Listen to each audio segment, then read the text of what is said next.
Clobberin time!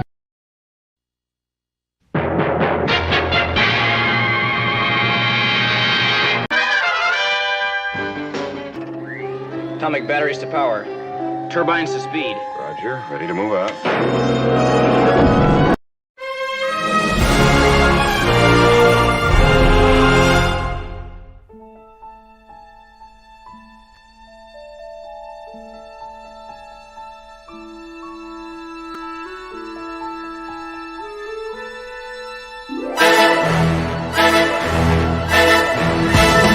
Clobberin time!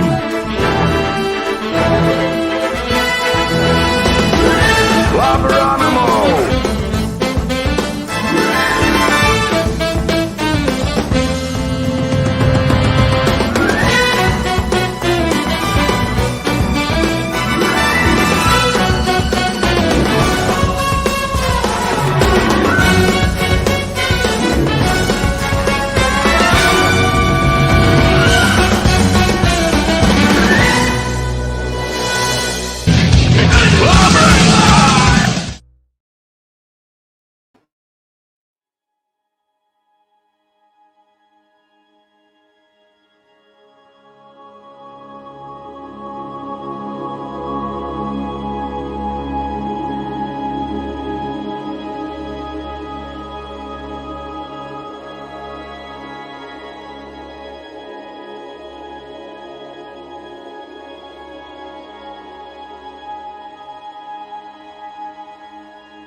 It's clobberin' time!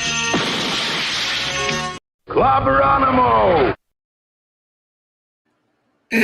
Yeah, clobbering time. Yeah, hello everybody. Greetings, my friends.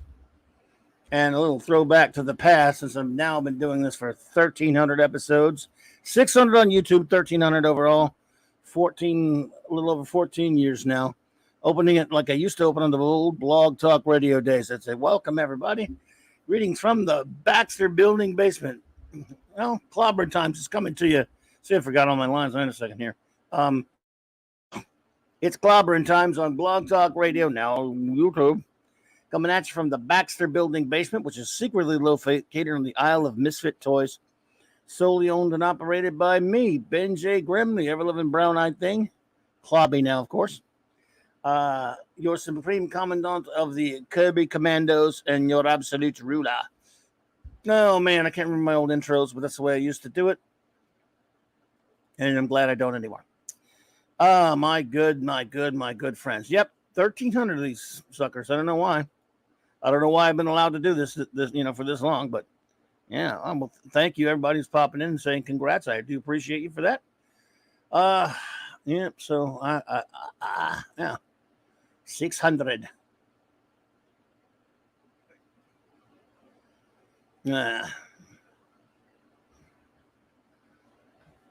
Well, anyway, how about we do a couple show notes and then we'll get down to beeswax. Not that there's anything to do tonight. We're just an open streamy, but I want to thank everybody for being here on Monday Night Mark C Comics Talk.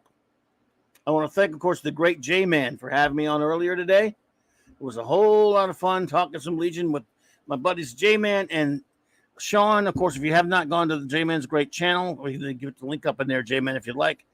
And please put Sean's channel up there if you will as well. They're in my description below, both channels. But I mean, if anyone wants to put the links in the chat, I don't have access to them, my hands on them at the moment, but anyone who wants to put them up there, please do.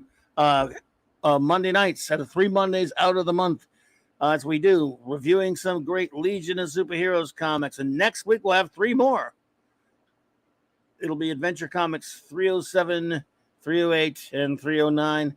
And that'll be our 10th review show already. So we got plenty to go. It was a lot of fun. Thanks, Jay. Really appreciate it, buddy.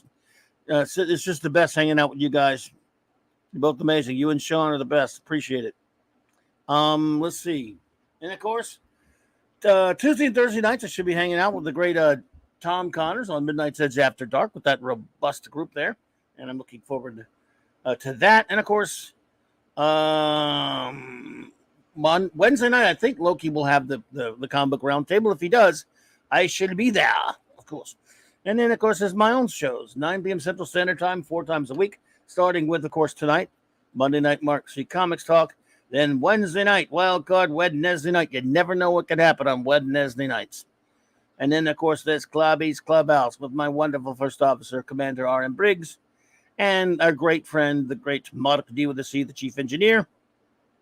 And Friday nights, I hang out with that Nick's Comic Shop with the Comic Shop gang, reviewing comics. We've been reviewing the Amazing Spider-Man Ditko on the Ditko run the past couple of weeks. We'll be doing in the past next few weeks. Also be doing that. 8:30 Central. It is a lot of fun. Having great fun going back to those Ditkos. And as you all know, Saturday night Star Trek. What a way to end the week. A fun way. What a great time we had this past week. And we will always do. Reviewing all of real Star Trek for better or worse. And we will have 4 more episodes of Star Trek Deep Space Nine. And that's the penultimate episode of our Star Trek Deep Space Nine reviews. Because after that, there's only 1 more to go. And then, of course, Sunday nights. Had a great time last night at the Geekery at our good buddy, good chief engineer buddy, Mark D with the C's channel. And we do it every Sunday night, 10 p.m. Eastern Standard Time. We don't know if he's having one this week because of the 4th of July weekend coming up. But if he does, well, we'll be there. And that is that. Let me see what great friends are here in the chat so I can start shouting you all of you out. Of course, before I do that, I'll shout out the wrenches. Of course, the great Eric K. I don't know who's here yet because I haven't been able to look at the chats, but the wrenches, I'll shout them out anyway, whether they're here or not. The great Eric K. the Bronze Wrencher. Oops. Vindicated Wrench of the North, the great Chris Persia. Thank you so much, buddy, for all you do. D. Bud Martin, the Wrench of Iron. Lord Thoth, God of Wrenching, and of course his wonderful better half, Lady Thoth. Avon lives and long live the Legion, bud. The aforementioned great J-Man, partner in crime on Earth B, fellow Legionnaire reviewer extraordinaire, I should say, and of course, Wrench Without Fear, the great J-Man, Hungry Boy Master, the Clubonian comic book artist supreme. And speaking of supreme, Super Wrench Supreme, Kal-El Buddy, Maddie's Daddy, Thor in Vegas, the wielder of Mitch Relnier, Wrench Mjolnir, and that Fanty Outsider Wrenchy as well. And thank you all so much. And now let's take a look at our friends, those of you who are in the chat that I can shout out that I haven't gotten already. So let's see here. Sean Carter from Mars. What's up, buddy? Good to see you.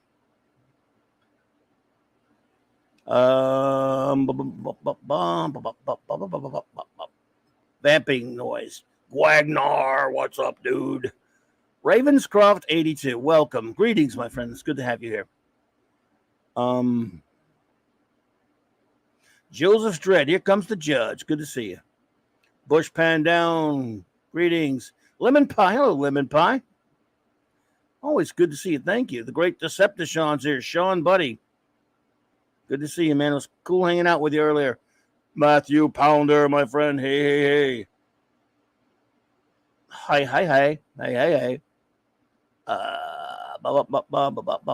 Let's see who else we got up in here.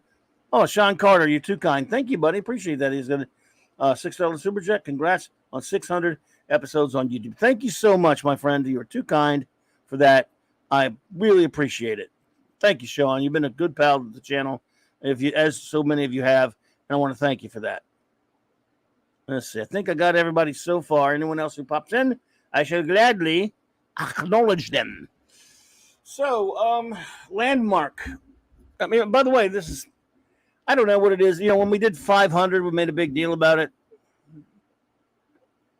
A little bit, you know.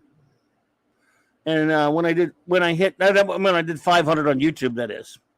When I hit 1,000 overall, we did a big show about that a couple year or two back, whatever that was.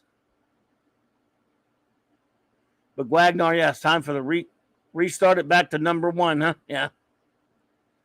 So, but I didn't really, no pomp and circumstance, no special show for this one, just the usual show. This is just the time It just happened on a Monday night Mark C Comics Talk. And I'd actually forgot about it until I went to program the new shows for this week. I mean, they're clunky numbers, like 600 or 1,300, you know.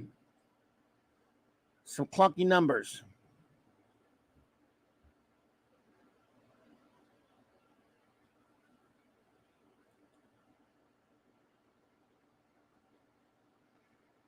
But yeah, the Avengers. Hey, Pat S, what's up, brother? I'm sure the anniversary, this anniversary will be more fun than the most Avengers anniversary issues. I'll try. Here's the thing about that, though. It did get me thinking. I just put up a couple of covers as an example. Since it's 600, I put up 6 covers. All these are number 100s. Remember when there was some? I mean, again, this is a comic show, so of course I'm liking this all to comic books. Hungry boy. We're the clunky numbers inked by the crusty bunkers. I love that reference. All hail crusty bunkers. And you are I bet you were one of the crusty bunkers. I bet you were one, Hungry boy. So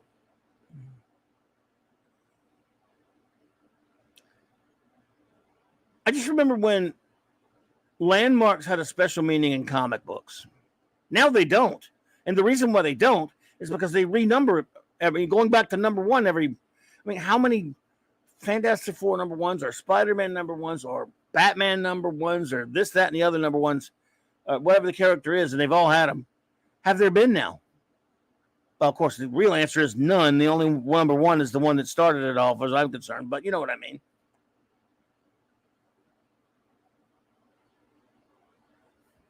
And that's a good question. That's the thing, you know what? Yeah, Ravenscroft. FF 200 was pretty cool. 100 was a good issue. Of course, it was by Kirby. I put 100s up here, but any 100 or any landmark, annuals were landmarks too, by the way. JT Kirk, what's up, buddy? It wasn't just, I mean, it was 100s were random. I'm kind of talking some hundreds, but, you know, annuals were also landmarks as well. My point being is they really meant something to us when you get to issue number 100, 200, 300. Some of them got to 400 and 500 even. And eventually, you know, they stopped caring about that stuff. But at least for a while, it was pretty cool. So I put, you know, just on this picture alone, you know, FF 100, Cat 100, which is kind of a cheat. It was originally, it wasn't, that took it over from what, like Tales of Suspense or whatever. Dave C. Justice JLA 100, Batman 100, Superman 100, Spider-Man 100, and so forth. Oh, speaking, since I saw D-Bud there, man, hey, Ironman 100, what a great cover.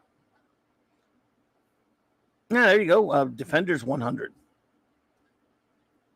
Yeah, and there aren't too many 600s that are any good, so that's why I just call them 100s. But there's a landmark about it back then. They made a big deal about it. Action 500. Matthew Pounder, I remember when I was really excited when Action 500 came out, and Detective 500 too.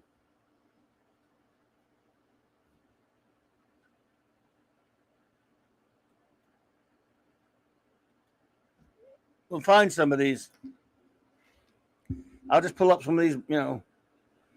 What would be a one to pull up here?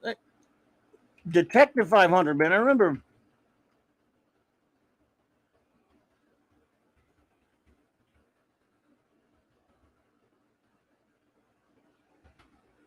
I remember it being a big deal, man, for some reason. I mean, there are a lot of big deals, but I mean,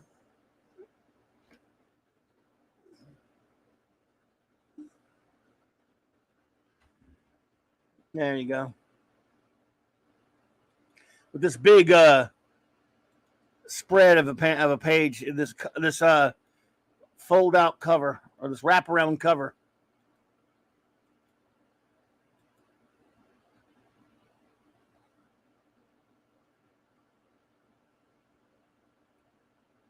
See here.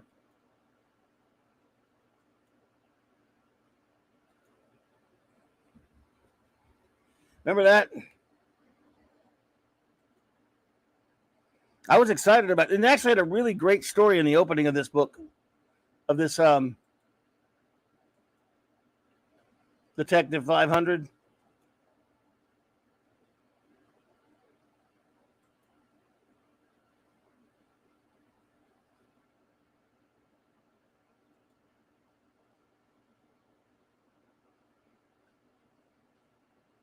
Let's see here. Bop, bop, bop, bop, bop, bop. This was a cool cover. There you go. Look at that.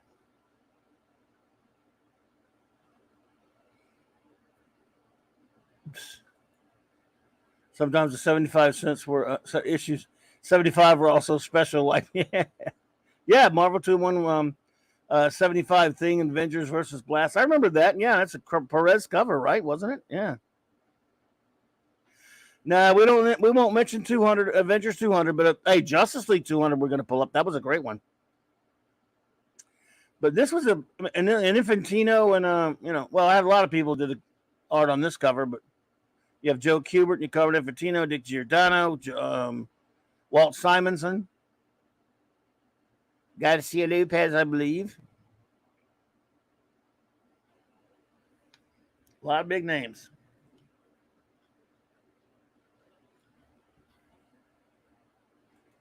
But that was an event. It was special. But then again, comics were special, and then they're not anymore. So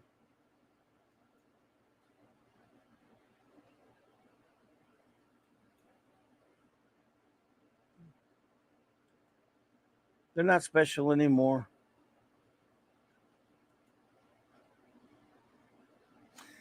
Now, Justice League 200 was one that really did it for me.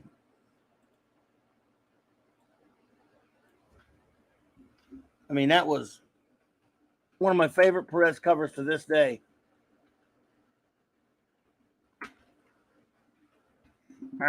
Sorry, having keyboard issues. And the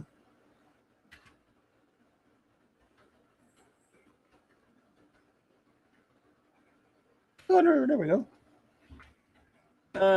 See, I can't fit all these covers.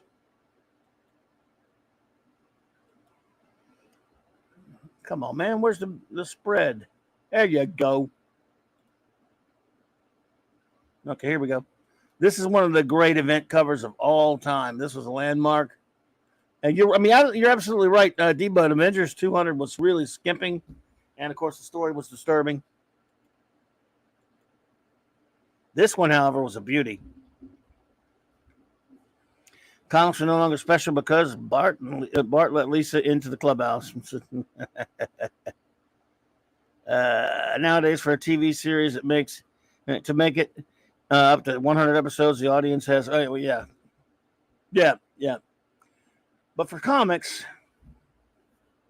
of all the event, like the landmark covers of them all, because the cover to Justice League number 100 really wasn't all that great. Sometimes they have like 100th issue that didn't even do anything special for them. I remember Daredevil number 200 has a crappy cover. John Byrne it has Bullseye punching, having punched the crap out of Daredevil or some such, if I remember right. It's a terrible cover for number 200. What a waste. Look at that, though. That's a thing of beauty right there. I remember buying this thing off the stand, and I could not wait to get this sucker home. Great story, too. I might review this soon. And I know most of you probably bought this one, or a lot of you did. D-But says Fantastic Four number 100 was the first 100 issue I remember seeing, and I didn't have the money to buy it. Oh, man. Can't someone spare an 8-year-old a measly 15 cents?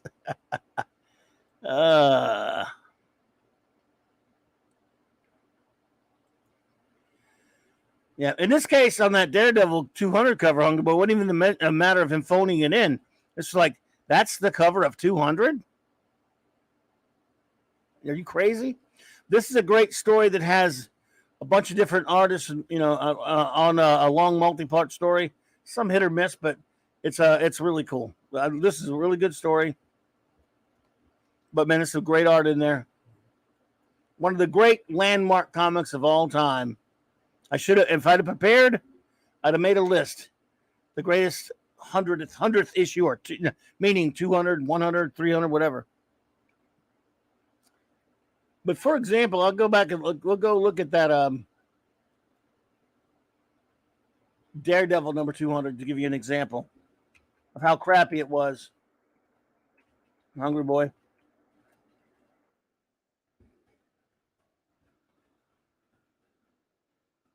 This covers dog shit.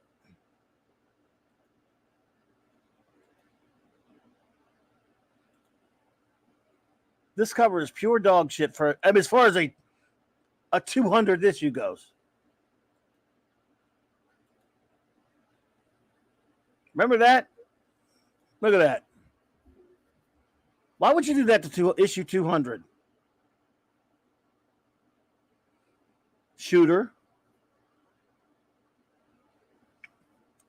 Perez was the Justice League cover, yes, Matthew Pounder, but this one's John Byrne.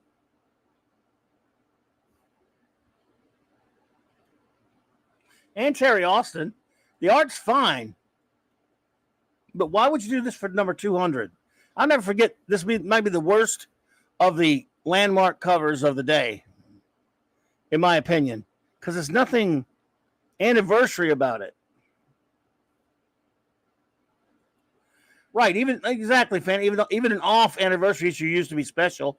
50th anniversary of Detective Comics, yes, 572, yes. Sherlock Holmes on the cup, yeah. Oh, yeah. So, yeah, however, 100 issues previous to this, Daredevil 100, let's see. Shit.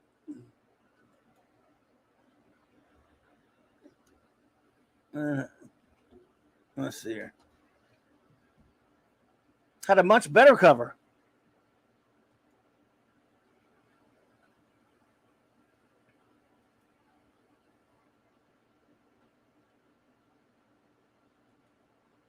Where are you? Found a good picture of it.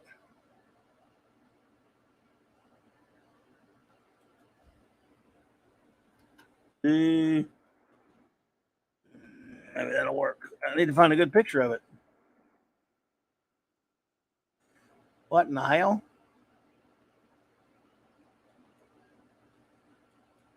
All right.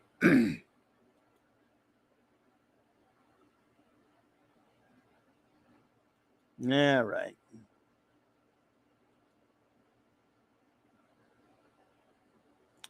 Weird. Okay. See, this is a way better cover for number 100. Sorry, it takes a second sometimes, folks. I mean, at least there's a sense of occasion to it. I thought DD 99 had a better cover than DD 100. Oh, well, no question about it, Fanny, I'm sure, but still, at least this one has something. I mean, this is when he was sharing the title of Black Widow. Black Widow.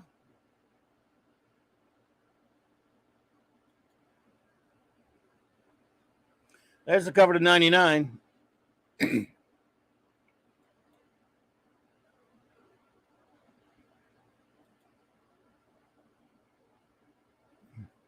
Dave C.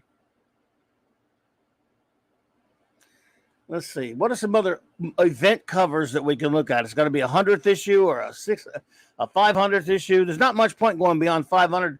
Most comics, they stop when they would get like Batman. Like Detective 600 is terrible. Looks like shit.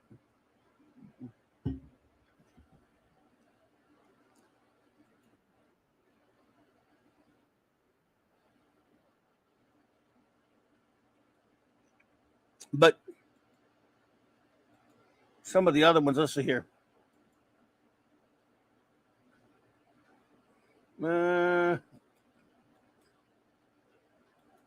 it. Sorry, everybody. All right. How about, well, let's look at FF.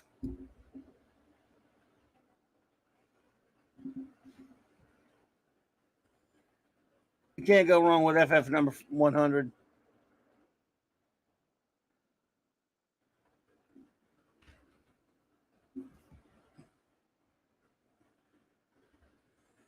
Google's a pain in the butt today.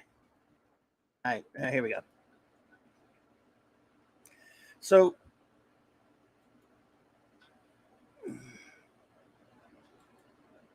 there you go. A 150 is a pretty good. We can take a look at that. Yeah, Avengers 150. Yeah. Oh, Conan 100. There you go. But see, this is a classic right here.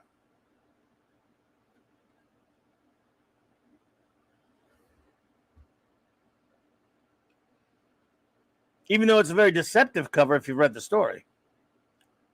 Let's see here.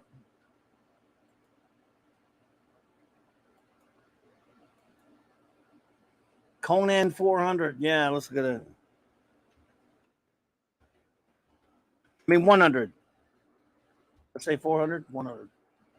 Conan the Barbarian, number 100. Yeah, again, it's not an occasion type of a cover, but I see what you're saying there, D-Bud. Chris Persia, what's up, brother? Captain Infinity and beyond. What's up, Cap? Good to see you, man. All right, let's see here. Bop, bop, bop, bop, bop, bop. All right. 8. Let's see here. Which one is what one I was about to, and I forgot which one I was going to pull up. A 150. Okay, FF 150. Yeah.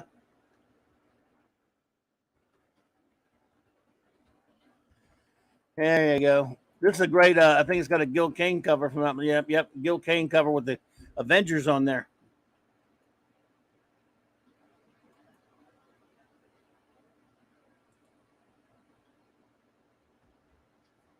Yeah. Well, of course, Amazing Spider-Man 100 is an incredible cover.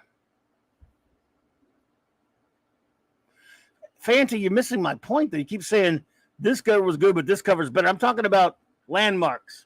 Since this is my 600 show and 1300 show, whatever. That's why I'm picking landmark covers. There are plenty of covers that are better than, but I'm talking about ones that were chosen for. You know where I'm coming from.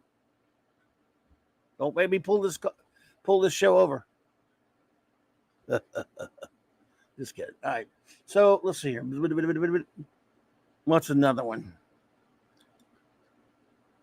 Well, you can't go wrong with a great Gil Kane cover like that. But I hate it because it's got Quicksilver on it.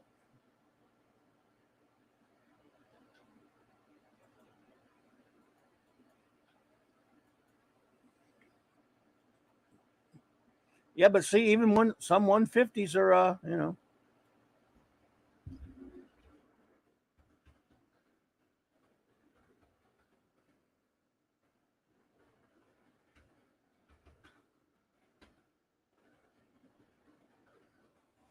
There you go with the. This is a great cover right here.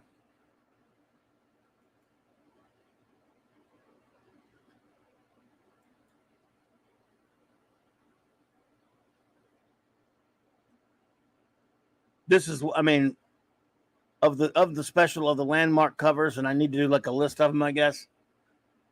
Covers that have 2 zeros on them, meaning 100, 200, 300, something like this. This is one of the greatest.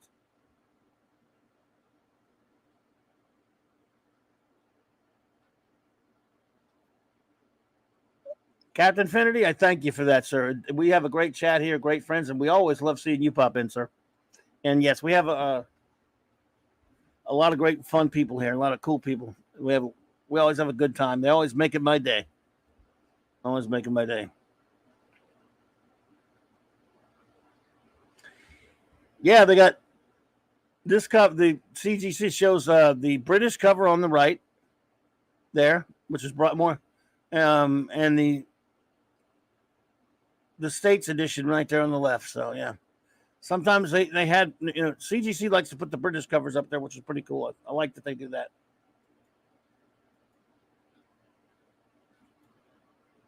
Let's see. Oh, I know one.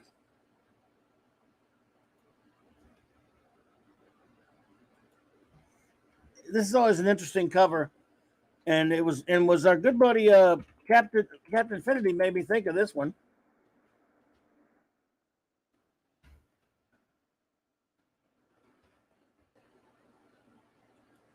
Because his best pal, Howie Chaikin, made this cover. There's your boy, Howard Chaikin. Captain Infinity. Maddie's daddy, what's up, bro?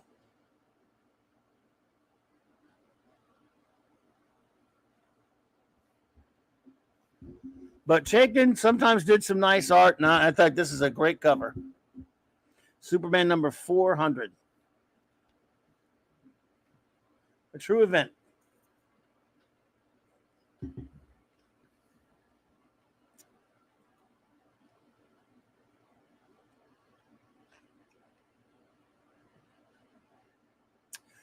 Pretty cool stuff.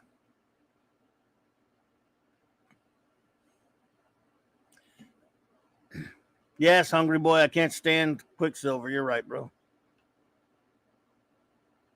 It's good to see you, man. Is that a? I understand for sure, brother.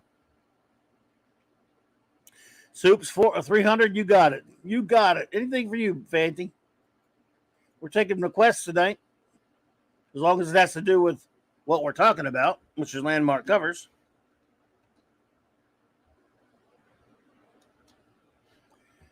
I remember 300 quite well, though, dude. I love this. Is probably one of my favorite covers ever. Also, no question about it.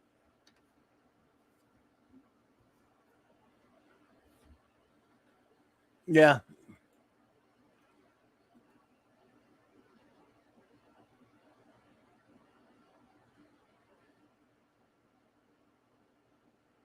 I love it. Bob Oxner cover.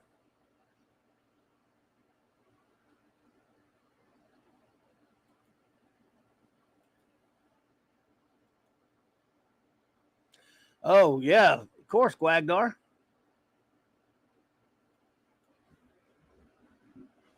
Funny you should mention that. Funny you should mention that, sir.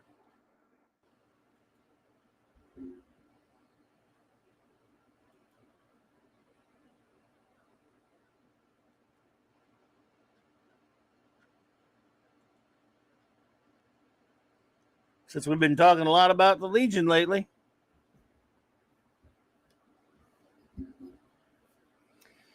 Ah, yes.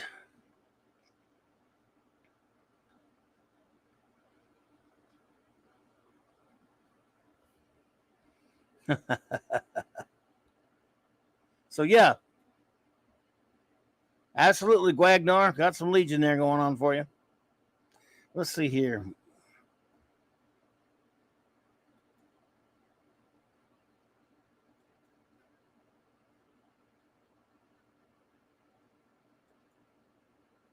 All right. Let's see. I'm trying to think of another. What is a. Oh, well, I know a great one.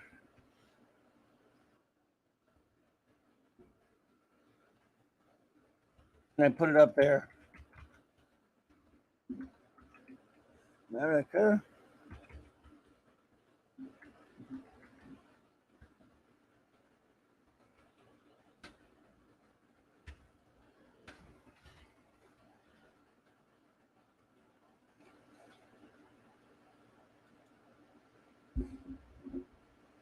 Captain America number 100. Kirby Greatness cover, of course. I got one for D-Bud.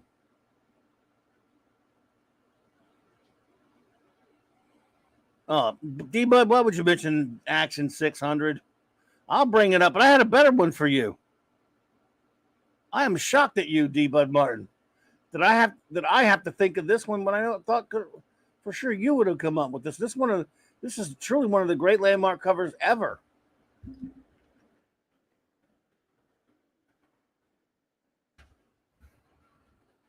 One of the greats, man. I love this cover. That's for you, D-Bud. Ironman 100 is one of, I mean, just sensational cover.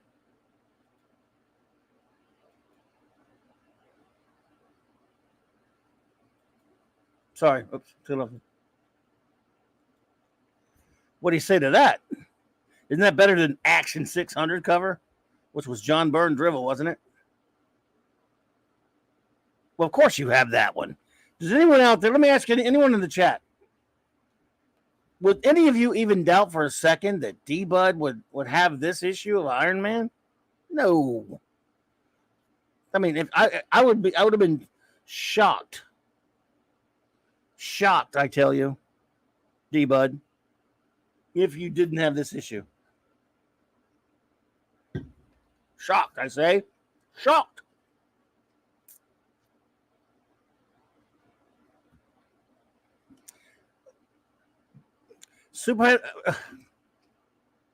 Fanty, I can respect Superman 200, and we'll get to it. But then 199, and then why 199? I mean, we're doing landmark issues. What is wrong with you, son? I say, son, don't make me stop this thing. Come back there. Oh yeah, this cover is fantastic. D-Bud, look, all right. D-Bud Martin, you should never have done that, buddy. Now I'm afraid it's getting serious on you here now. I cannot believe you said that. I cannot believe it. D-Bud. Your agonizer, please. Man, oh man.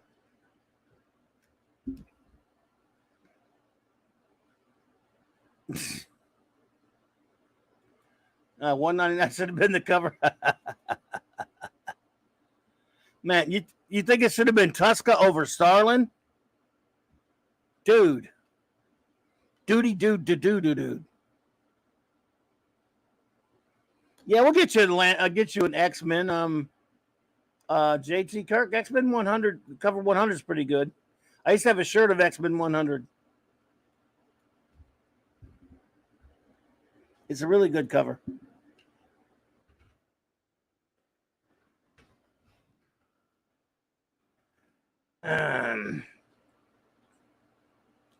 It's a great Dave Cockrum cover. In fact, I think I had a shirt of this at some point. How about that one? That's for you, Hungry Boy, and for JT Kirk. I know Tuska did the interior art, but Jim Starlin cover, man, you know, come on, that's a great cover.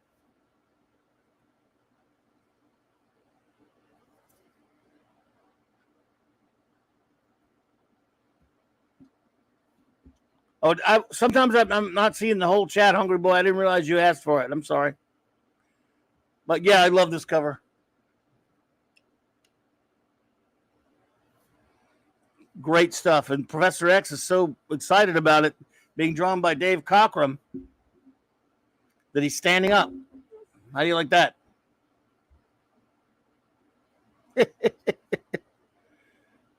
Let's see here.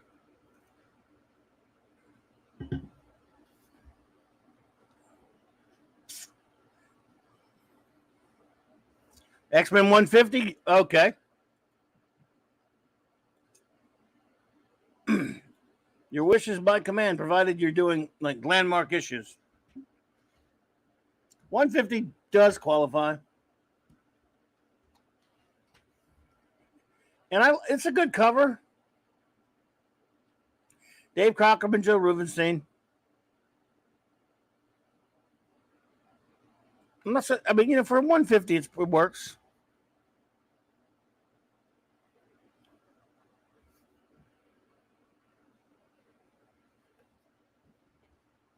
Okay, Hungry Boy, I'll do that one next. So, X-Men, excuse me, 150 was always a pretty good cover, I thought. So you're in good company right there. Dave Cockrum, Joe Rubenstein. All right. Let's see. Up in here.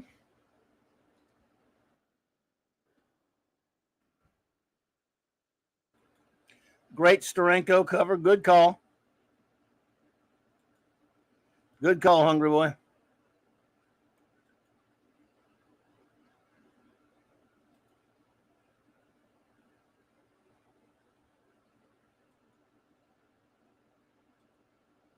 There you go. Here you go.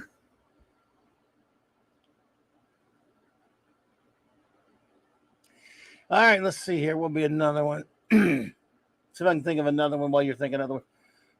Okay. Oh, yeah.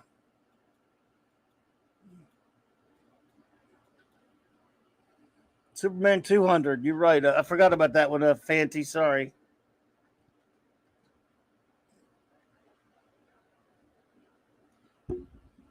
Superman. I already did Superman 200. That's right. No, I didn't. I didn't do 200 yet. See that again? It's number 200, and they make a big deal about it. This is what I'm talking about. It's a great cover. Kurt Swan. But they didn't take it, as opposed to one of my favorite covers of all time that I'll show you next, which was a 200.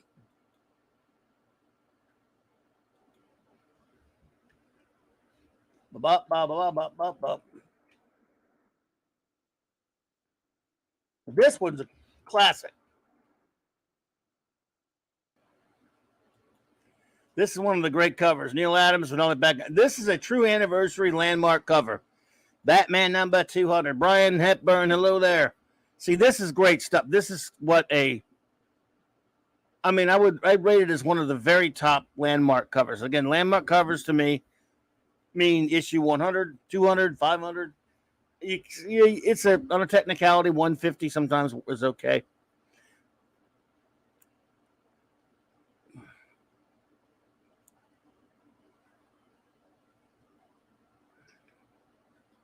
So this is one of my favorites. Of course, it's Neil Adams, and they make a really special thing about with those background covers and stuff like that. This is one of the best ones. Oh, yeah, it's not cheap today now, Matthew Pounder. No, sir. Now, let's see here. Oh, yeah, I know. You can't do this without doing an FF, though. Another FF number 200. Goes without saying. Kirby cover. I love this issue. Now, there have been criticisms of this issue this cover that I kind of understand. Mark D with a C, Spider Girl 100. What's wrong with you? I kind of understand because it doesn't have the whole group on there, but it's still a great Kirby cover. I mean, it's Reed and Doom finally just going down. Finally, the big showdown.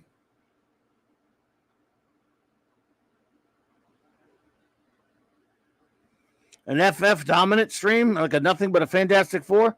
We haven't done that in a while, Hungry Boy, and we should do it every year. So pretty soon, it could be could be a time for another FF stream.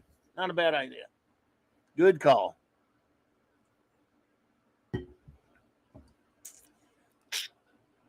Oh, I know another one that's good. Again, I know another one that's more of the kind of event cover that you're supposed to do. that I always kind of liked. That is, of course, a Incredible Hulk number. Oh, whoop. Where are you? 200. Oh. All right.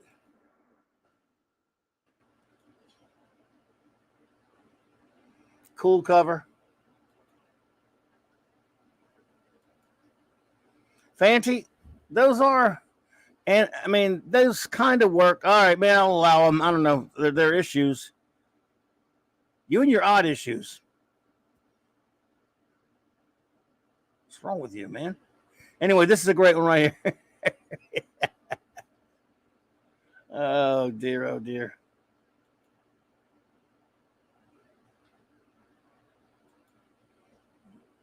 This is it. The spectacular 200th anniversary issue. Although it was cheating because it wasn't always the title, it took up the numbering of Tales of Astonish. Larry, what's up, buddy?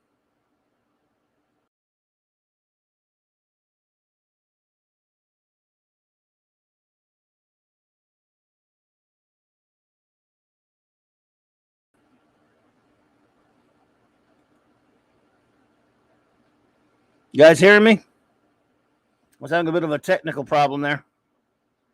Is everyone hearing me okay? Sound check. Emergency sound check.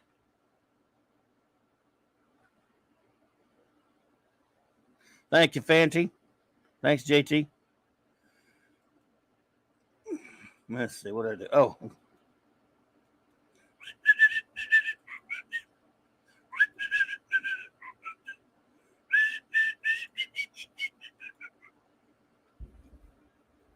I bet D-Bud has this comic. I'll bet he does. Hey, no, as good as I went to a blowing bit. All right, let's see here. What's another one? All right, Fanty. Here's your.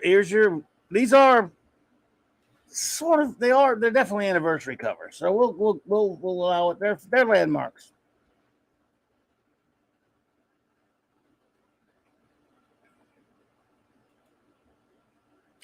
But I have a lot of problem with this one. This was a great issue. This is when I was liking the Burn Run. I used to have it. I got you. I got you, D-Bud. All right. I love this comic. It's a great issue. Burn was, I think, doing a really good job at the time. Thanks, Chris, by the way. I appreciate it. Thank you, everybody. I panicked. But I'm not going to go into it now because we've been talking about this a lot.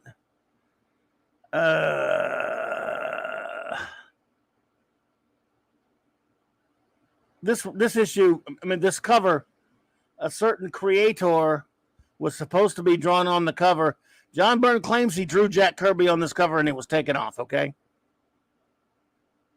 Because the Marvel art, Jack Kirby's return of his art controversy was in full swing at this point. And Marvel was being jackasses. This was the 20th anniversary.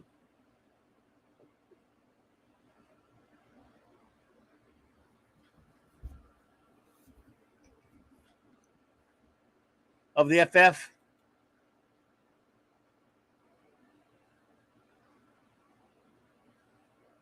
And Marvel got scroogled. What is this? What is that? Microdot's number 50? Mark, feel free to pop in if you want to tell me what you're doing. But what is that? I'll find it, bro.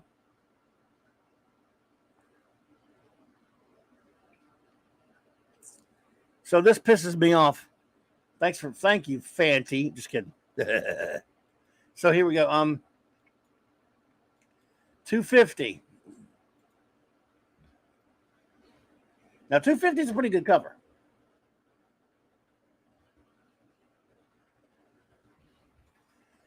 250 is a good cover. Oop, No. Come on, man. What are you? All right. There we go. All right. All right. There we go. You happy? Are you happy, Fanty? There's your 250 right there. Pretty good cover. I was still sort of liking some of Burns' stuff at this point. He says, "Hey, all I'm saying is sometimes the one-off cover could have easily been the landmark cover as the." Oh, I'm not arguing with you.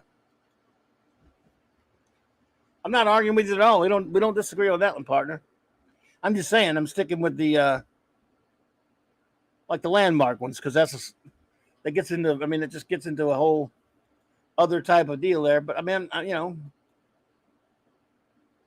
But I'll tell you what, that is true in the sense that they got so many times where they could have done so much better. I think D-Bud, you mentioned. Did you mention Action 600? Wasn't that a Burn crapper or maybe it was a press cover? Oh, I.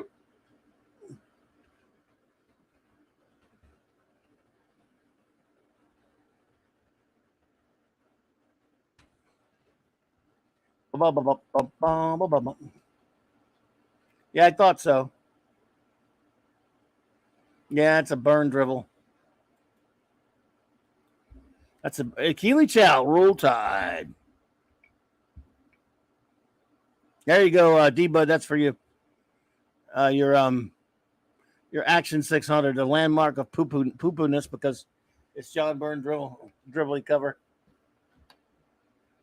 Yeah, I show it as opposed to the great Action 500. I love this wraparound cover.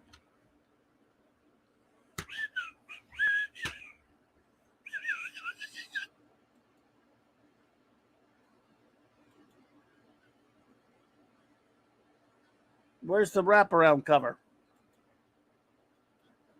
No. That'll never do. We got to have the wraparound cover.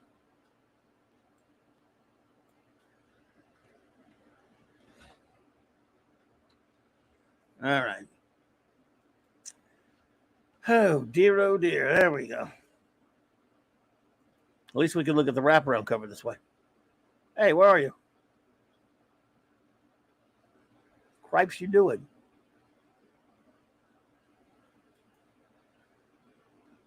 There we go. Hey. I don't know what's wrong with this thing. We had weird crap coming up. Well, you can go screw. All right. Let's find the wraparound cover. There you are. There we go.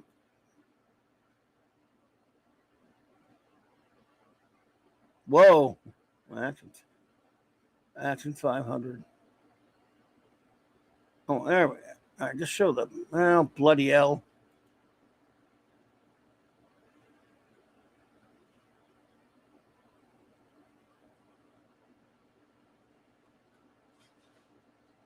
All right.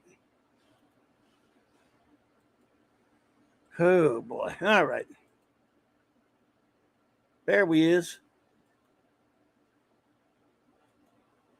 I can't find a better picture of it, but nah. Oh, there we go. I always love this cover. It's giving, yeah, the inside. I don't know. I know it's a Ross Andrew, but I just love the background, similar to like Batman 200 cover. Nice Ross Andrew though, and yeah, J-Man and I were talking earlier on his show, and I think we're talking about Supergirl costumes. Yeah, I do love the Supergirl costume. The picture that we were looking at made it look bad. I don't know if J-Man, if you're still with me, but that costume I like when it's done like this.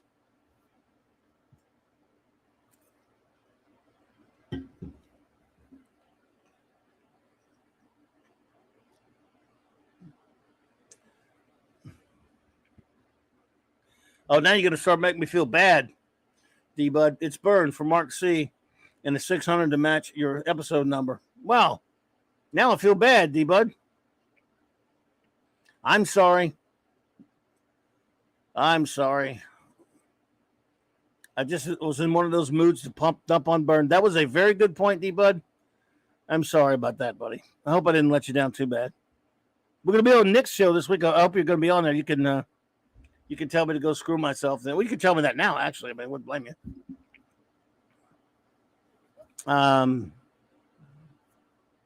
But that was a good point. Good on your point there. I just, me and Burn, especially with Burn Superman, I am. Let's see here. All right, let's see. What's another one? What's another landmark cover? Oh.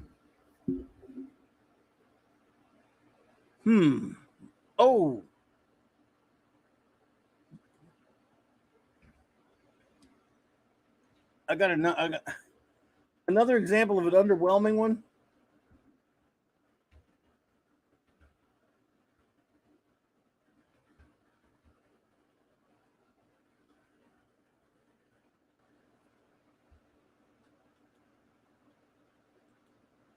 Is there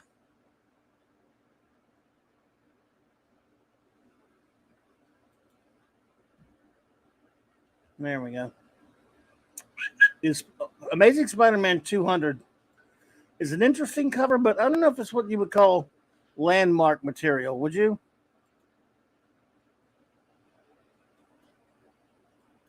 Oops. Yeah.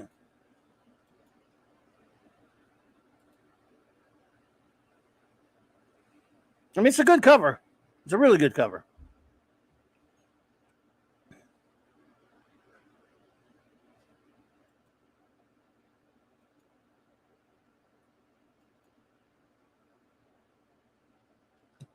Damn it, I keep hitting the butt. Sorry. And it's a great, it's from Ramita, I mean.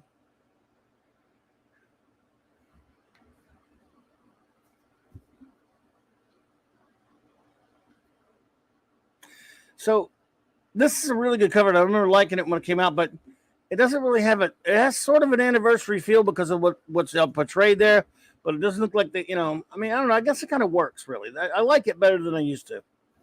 The art's great, of course. It's Ramita's Senior. And it's a pretty good cover. At the time when it came out, I remember buying this, and God, it's been forever since I read the story. But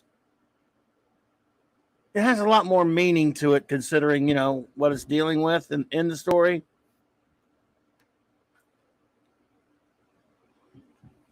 I should go back and read this one. Know what I mean? It's better than 300. Like everyone loves Spider-Man 300 so much. I know our buddy Mark D has that one, but I like 200 better. Let's see. All right, what's another landmark cover? 100, 300. Oh, yeah. I know one. This is a pretty good one here.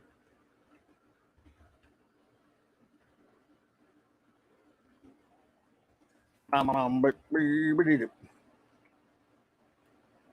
right. Avengers 100, Barry Windsor Smith, baby cakes.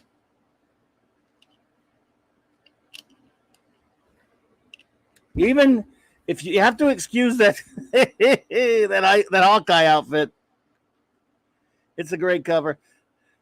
I mean, I guess I could have done something more of an occasion type of a cover, or more of a standout as anniversaries go, but still, that's 100. It's Barry Windsor Smith when he was Barry Smith.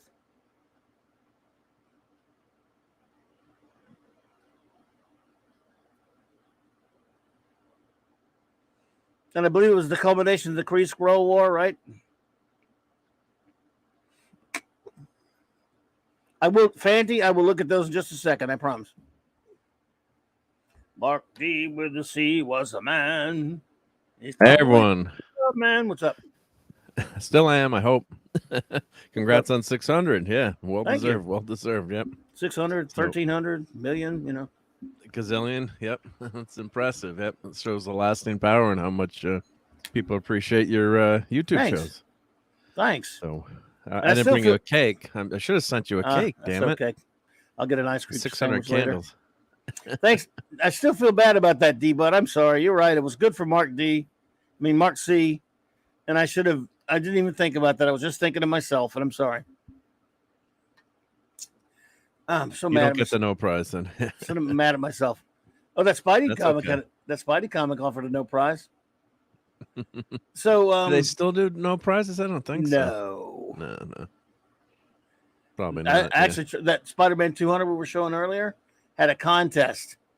The contest was laughable by today's standards. Now that we know things, but it was like, can you guess which page was written by Stan the Man Lee? Like he wrote a page. Well, can you imagine that? And of course, fanboys were supposed to write in and guess it. I think I did guess, by the way. I think I wrote in on that one. But I'm like, now my guess would change. So none. But Well, anyway, we talked about that a lot on the Geekery last night. we did. It was interesting. Yep.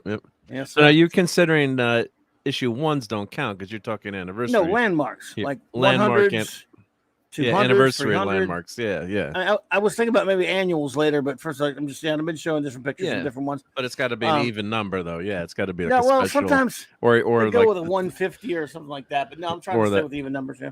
or FF 236, 20 years. I of wanna the say- FF, that kind of stuff. But I showed yeah. those because Fanti was such a nice, asked so nicely. Yeah, well, that's a landmark issue. Yeah, when they But consider 20 I'm going years. with usually with the for example, he mentioned Fanny. You mentioned Superboy. Oh well, wait a minute. First, let's go with Superboy 200. Like he wanted me to go with. Yeah, because there's a lot of great number ones, but those are debut issues. Unless now these days when they No. reboot a series 30 times. That's So the whole they point have, of this show tonight. First of all, Superboy 100. Again, they didn't really get very occasionist. That they just said 100 issues, special anniversary inside. However-ishness, 200, of course, was Superboy and the Legion. But I'm just going to see if it'll Because just sometimes chuck they it do up. make a big deal of it. See, they didn't. This is Yeah. another one comment they did Not not there, go. right? Yeah, this one. I mean, I love the issue, Gala 200 issue, but I absolutely know what you're saying, Fanti. They did not get very occasionist with this one. Yeah. This 200 issue always made me wonder. I mean, it was a good issue. Why are you doing this? And he said 201 would have been better for the. Let's see here. Well, 201 was maybe meant 199. Let's see.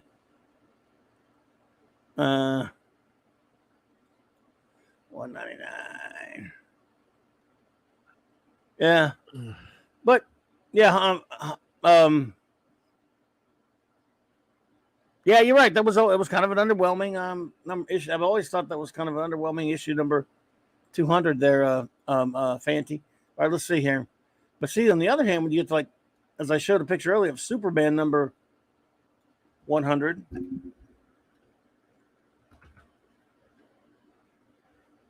Even though that was a long time ago. Galaxy far, far away. Yep. That too.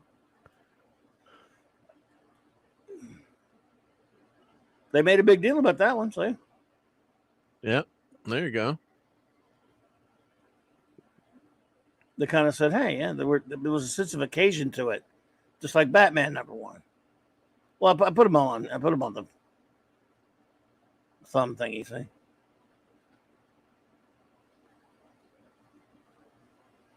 So, was there a Micronauts 100? No, Micronauts 100? No, Micronauts made it to the 70s, I think. What number? Or what?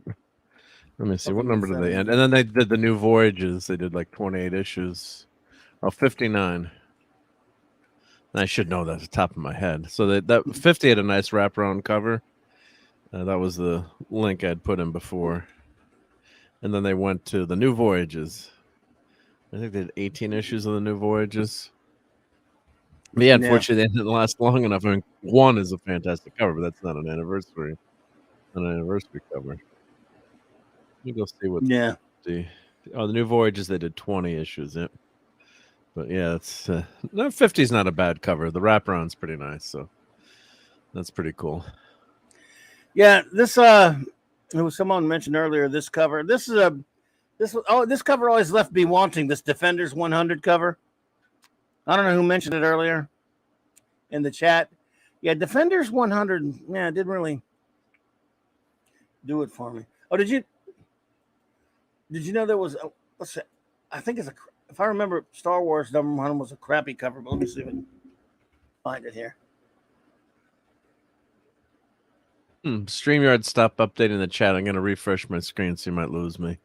It stopped at Hungry Boys Lurch comment. Really? Let me reboot. Yeah, it's like not updating the chat. So let me reboot. Let me go back to volume 2.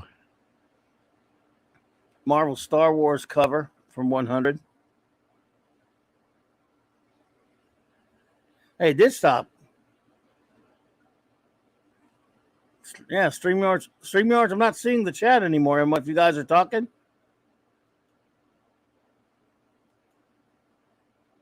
I refreshed it. Now it came back. I don't know if it's going to do anything new. We'll see. Not for me. Let me check my auto chat. It was working on YouTube, but it stopped updating on StreamYard. Yet.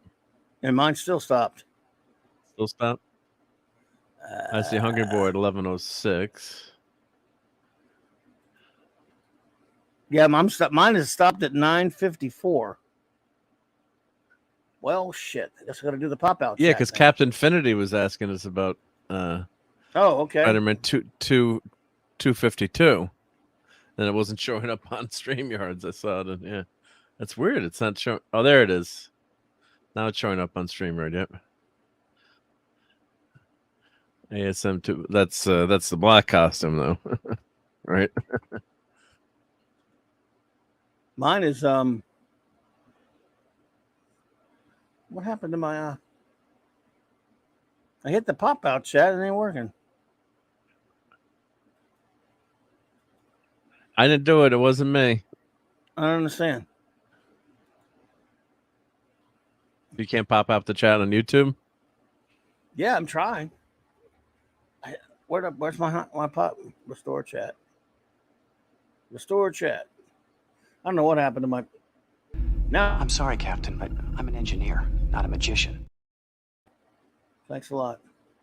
What in the? Maybe I don't know what's happening. StreamYard, man, what is wrong with you? No, it's just stopped. I mean, and I don't want to. Well, you could. I'll come in back. Still here. Back yeah, you're here, so let me go dump out and try again. I have the power. You have the power, so it should keep the stream going. All right, go ahead. I mean, I'll go ahead. Yeah, go out. Yep. Okay. Yep. I won't do anything bad while the boss is gone. I'll just keep playing some clips, right? Yeah. So here we go. Well, that's what happens when you share your toys. It's not a toy. It's a model built to scale. He plays with toys, It's a model. with little figures. There we go. You're back? Yeah, it's working. I didn't wreck anything. Now it's yeah. working, right? Yeah, it's God ram it, man. It's screwed in the scrot. So yeah, there's a cover. Marvel Star Wars comic, number 100. That's not a bad cover, I guess. That was not too long before they canceled it. Not a great cover either, though. Nah, it's not great, and they're not really referencing that it's 100th issue. No, all right, not the very fan says, occasional. what's better, Superman 200 or 99? Let's see. 200 or 99? 199, I guess. Yep. Oh, come on, Fanty. I'll find them again. Hang on. I'm finding it on my database. Yep. 200. Hang on, I'll get it. Yeah, 200. Well, I mean, again, he's been doing this all night. This is not the point. The whole point was looking at the landmark covers. Yeah, that's 200's on the landmark. They don't even mention that it's number 200 there. Not really. And let's see, But $199. here's $199. $199 is a great cover, man. I love it. Oh yeah, that would. Yeah, That would have been great for $200. That should have been $200. I totally agree with you, Fanty. yeah. No Much question better, yeah. about it. Yeah. Those butt munchers. They dropped the damn ball. What they did there, Fant. Damn them. Damn them all to hell. My buddy, a friend of mine, his brother had that comic. I'm like, oh, I want that comic. So, oh wow, it's worth like $600 now. Wow, he got it for like $5. Yeah. Well, that was 30 years ago. So yeah. You want to see a very 40 years ago. uneventful cover for a 200? This is one of the most. I mean, it's a good cover for a comic book. This is so not a issue 200 cover. That's Wonder Woman 200. Yeah. Now I'm gonna show you 300 in a minute, but that's 200. They don't care that it's a 200 Yeah. there. Yeah. It's a cover by Jeff Jones, who became Jessica or something. I'm not even kidding. But anyway, it's covered by a very obscure artist from Jeffrey Jones from the from the 70s. That cover wouldn't fly today, let me tell you. No. Yeah. However, like it or not, this next one is a pretty event. This is an event cover. I'll never forget this cover because it's an event cover. Let's see here. Bop, bop, bop, bop, bop, bop. There we go. Beep, beep, beep, beep, beep. It's got to wrap around. Hang on. Come on, button nuts. What are you doing to me? There you go. No. That's an anniversary cover. Yeah, but I want the wraparound cut. Yeah, they don't show. You got to goggle the wraparound. They usually do on the stupid. Their sites being a crotch. Yeah, I couldn't find the Micronauts one. There it is. Click variants. There you go. Yeah, it was annoying. The site was just being a crotch head. So there you go. See, that's an event cover. Wonder Woman number 10. I bought this off the damn stand. Special. And a voicery issue. What was the first wraparound cover in comic books history? Anyone know? There were other ones. No, I'm wondering what was the very first one or who did that. Who knows? I mean, you couldn't track that down. I mean, they were doing that. I mean, the big two weren't doing it much, but I mean, other companies were doing it. So I don't know. As far as anyone knows, that'd be just interesting trivia. I just wonder who had that first idea. Like, hey, we can use the front and the back. Usually, you like to use the front for ads. So it's usually, when it's the big two, it's a special deal. Like Action number 500 was a wraparound. Detective 500 was a wraparound. You know, one of my votes, if I remember right, for one of the shittiest of a landmark cover is let's see here.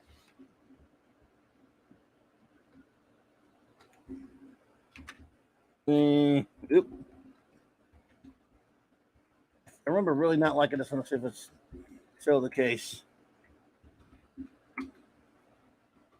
All right. This sucks. This cover for 600, Detective 600 blows ghosts. I was just going to ask about. I kind of like that, the mood on that one. Suckles. It's I so don't know. not. I like. Why? It's not at 600, but I like the cover. I don't think it's a wraparound either. It's so boring. Who did that one? That was. I think it's Dennis Cowan, probably. Let me see. I mean, he's fine as an artist. I don't have a problem with Dennis. I mean, but that's the number 600 of Detective. Yes, for 600. But I do like the mood it evokes. That's not. Is it how far after Robin died? Is this cover? Oh, way after. That's a little while, I guess. Because the covers are really dark and depressing. This is right after it happened. Yeah, so they had a bunch of. It was not a good celebratory issue. I guess they were just they didn't want to celebrate. I guess because Robin had just been toasted by the Joker. No. And I mean, however, here's a cover that doesn't. I've always kind of liked it. It's weird, but it's not occasional enough. But it's a comic. It's a weird comic, but I mean, this. I don't know. I remember I couldn't find this one forever.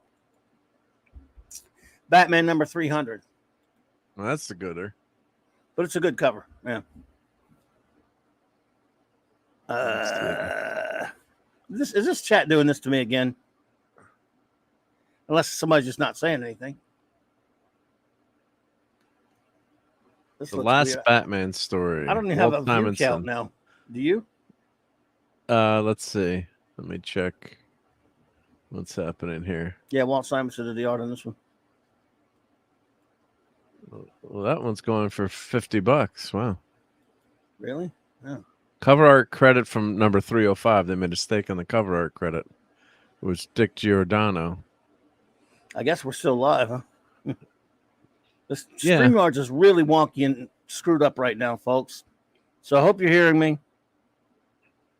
And if you are and you can't tell me anything, but let's say, hey, Zacharot's here. Let me see if anybody else popped in. So, Hey, Zacharot. good call, Fanty. I'll get to that one in a minute. I'm having to look over at the.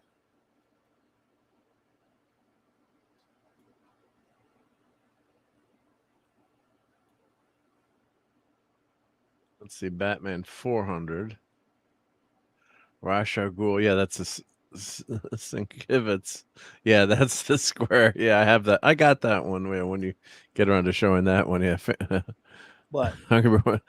You said Batman 400. Yeah. Oh yeah, I'm gonna show that one. I'm getting to that one. Yeah, later. You get to Sienkiewicz that cover. One. All right, well, there, hey, 70s. What's up, dude? Hey, 70s. How's it going? I'm having to do the pop out like you like to do. Yeah, I do. That helps. Yeah. You can't just show. You can't use that to show the chats, unfortunately, though. Yeah. No. Yeah, it stopped again too. Yeah, it's probably the stopped. interface between YouTube and. So yeah, guys, we can't show the chats, unfortunately. This is the last one I have. Then it stopped updating at 11:06. Yeah, again. mine stopped at 10:08. I mean 10:09. So Yeah. I can't see anything unless I go outside of the chat, folks. With StreamYard just being StreamYardy. Unless, or it could be YouTubies. Or maybe Yeah, it could YouTube be screwed YouTube. up. I don't know. Yeah. I don't even have. There's supposed to be an interface there. Yeah. I don't even have a viewer count. Oh, thank you for that, by the way, Steve, Kal-El, for that report you did earlier. I did see that. I forgot to thank you. I'm sorry. So let's see here. So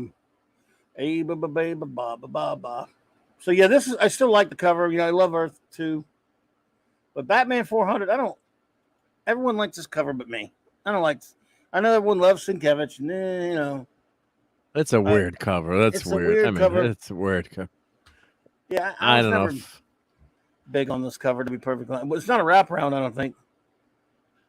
Well, they list everyone there, so I don't think so. No. Very cool that they list everyone. Yeah, that was a massive issue. I think they had a bunch of stories, and I mean that's his style. So some people love it. I just with this Hungry was right with the square shoulders there. Hey Fiona, good to Hi, see Fiona. you. We're having tech issues because we can't always see who's here with us, and Fiona says that she can't really can't participate but is listening. Good to have you. Good to have you there. Hungerbush said he was mocking it. Oh yeah, look, no, a lot of people love that cover. I mean, look, people like the weirdness of Sienkiewicz, and that's fine. I like some of it too, but that kind of, I did not. I remember when this came out, I was really aggravated by this cover. Just me. I mean, some of his covers are great. Sienkiewicz, like 423 is fantastic. I'm just like, oh man, yeah, man, I like his stuff. Or is that McFarlane? Oh no, that's McFarlane. Oh, that's McFarlane. I got mixed up. Looked like Sienkiewicz. Yeah. What is 423 is a good cover. Yeah. Let's see here. Okay, this is one. I like this cover, but I was mad at this comic because I didn't want this comic to be over. I didn't want Brave and the Bold to be over. So there you go, Hungry Boy. We're talking about, or whoever mentioned number 200 of the Brave and Bold, the very last issue. But it's a good cover, though. Again, they put that anniversary on a lot of that. You know, they would do it those books at the time, so it is a sensification to it, right? Yeah. You know what I mean? Yeah. What's some of the other ones they did that? Oh yeah, there's the World's Finest. Let me see what world. I think that was the World's Finest. 200 was. and there was, of course, a. Beep. All right, let's see here. You see, this is not for. There's no real sense of occasion. It's a great Neil Adams cover, but not really much of a sense of occasion to the cover. Yeah, for sure. Yep, yep. Oh, 2080 weekly number 300. That's a good call there, Hungry Boy. I saw that from earlier you put up there. I'll take a look at that after we get in this next one. However, World's Finest 300. Damn it. Sorry, I got a crappy. Can't see what I'm doing. Got the lights off. All right. Okay. So I'm sorry. It's noise music. There we go. See, more of an event cover, kind of a weird one, Hannigan cover. Yeah. But yeah, it's. They always had those gold anniversary logos, right? Which just catches your eye. Yeah, well, Ed Hannigan covers are always weird. He is. I mean, if you look at nothing quite like an Ed Hannigan cover, but this one's kind of a tame one though. Perez was always the master of getting 1 million people on the cover. Oh yeah.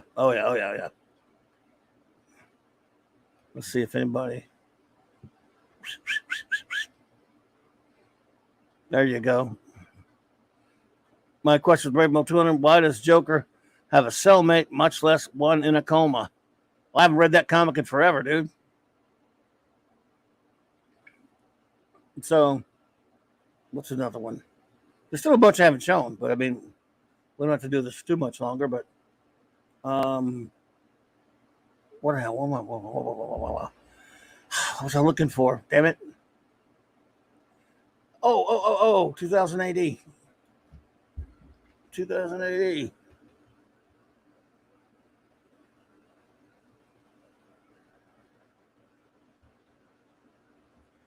Prog 300. Wow. Because they don't call them issue numbers, by the way. They call them progs. Oh, okay. And there it is. Number 300 there, duder.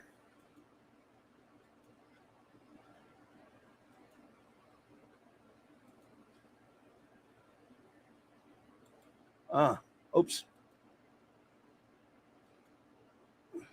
There's over 400 guys there. All right, let's see. Got Batman 600 is a horrible cover. I'm like going through the Batman covers. Okay. Is it 600? 600 is horrible. I'm just looking to see what. There you go, Hungry Boy. If you could see that, I can't. I'm still not seeing any messages on the StreamYard side.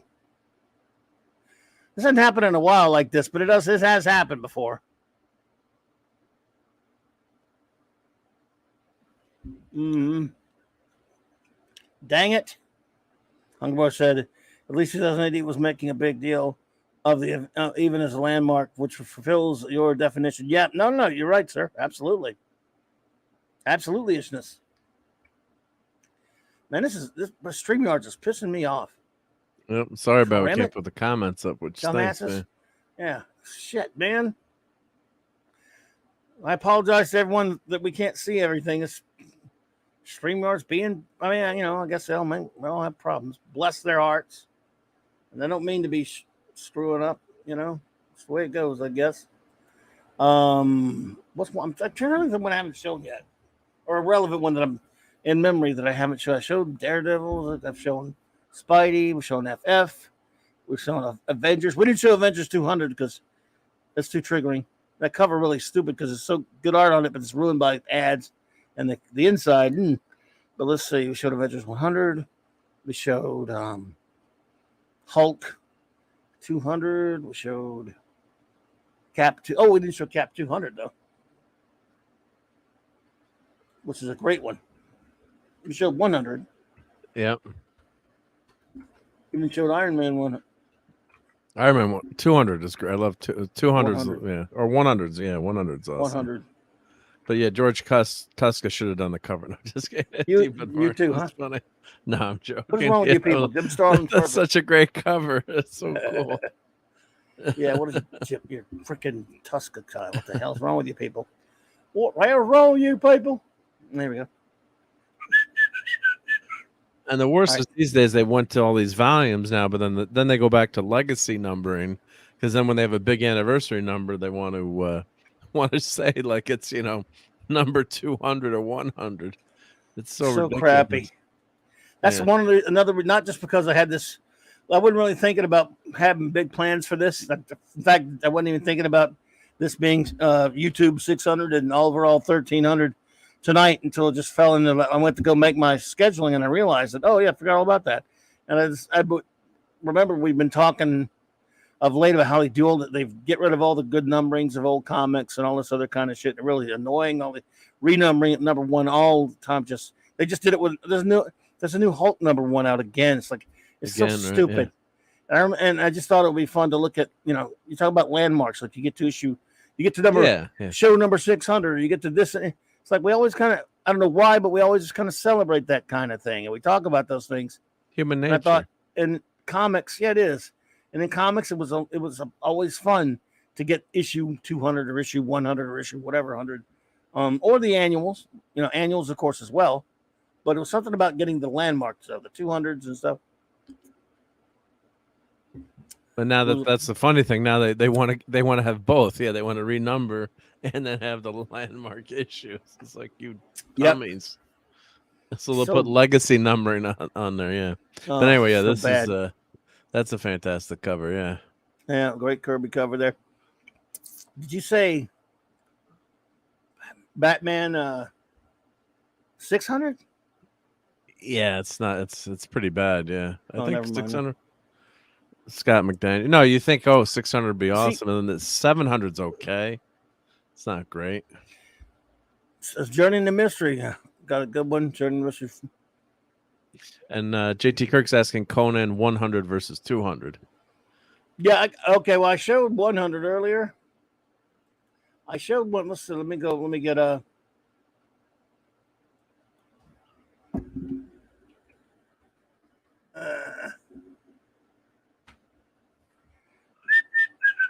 At least it was still in there. See, a lot of them are no good after. A lot of those Marvel or DC ones after about 200 or 300. They're kind of I don't care type covers. That's an okay one. I kind of like 100 a little bit better, but they didn't really make a big deal out of that one either. Yeah, you don't really know that it's I'll show 100 special again. issue. Yeah. Yeah, I mean it's just like the normal. But this one's a little bit more of an occasion. Bob.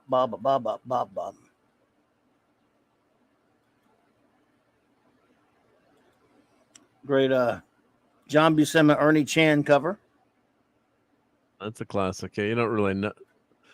A double size issue, but yeah. Yeah. I mean, Doesn't it's really just 100. reference They don't make a big deal to, but yeah, I like this one so much better. And of course, I think this was the death of Belit, wasn't it? Anyone remember reading? I was reading this comic on and off at the time, and that was his woman.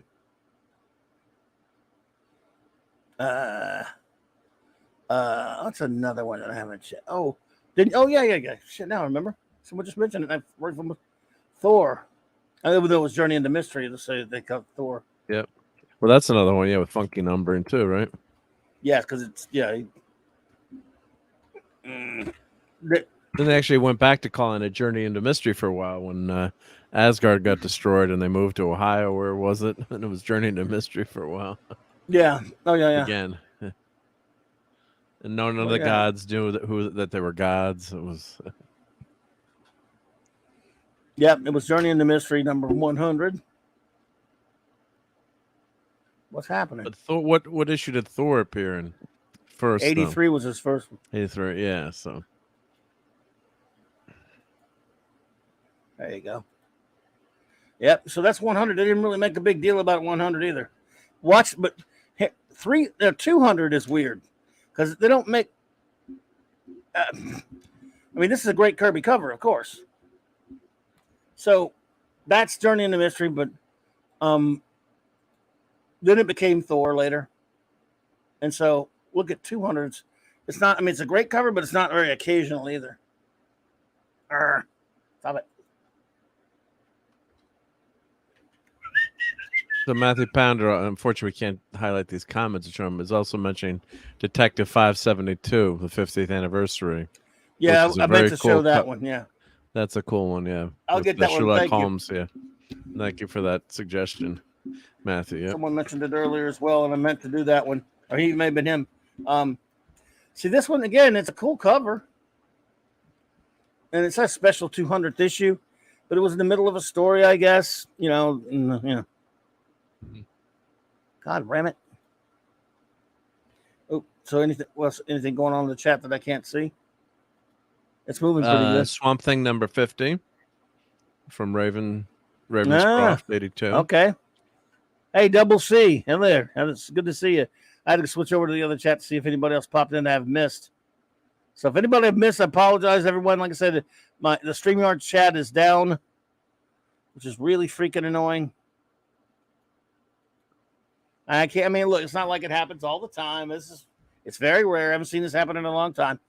All right, what was that detective issue again? 252. Oh no, excuse me. 572. Oh yeah. Very cool cover. Yep. I remember 500. 500. I don't own that issue. I should own that issue. Really, this is a great cover with Sherlock Holmes. And it's only $8, so I got to buy that. I saw this the other day. We were at a comic shop the other day. Whoops. Damn it. Sorry.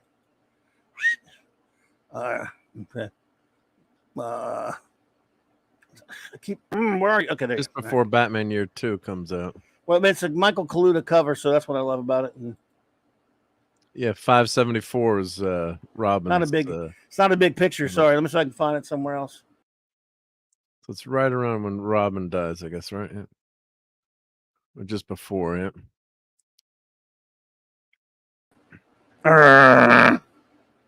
I hate when I do that. You hear me now? Gotcha. Yep. You're good. Yep. Well, at least it refreshed the chat, but I did not mean to do that. I just hit the wrong damn trigger. All right, so let's see here. Let me find a better picture of it. Because that was a tiny ass picture. Man. Well, here, I got a pretty big one if I can show it if you. Oh, you got one? Yeah, I got one up. Yep. I need to get that. I should have got that the other day. That's a good issue, by the way. Yeah, I don't own that one. I'm surprised. Oh, there you go. Good.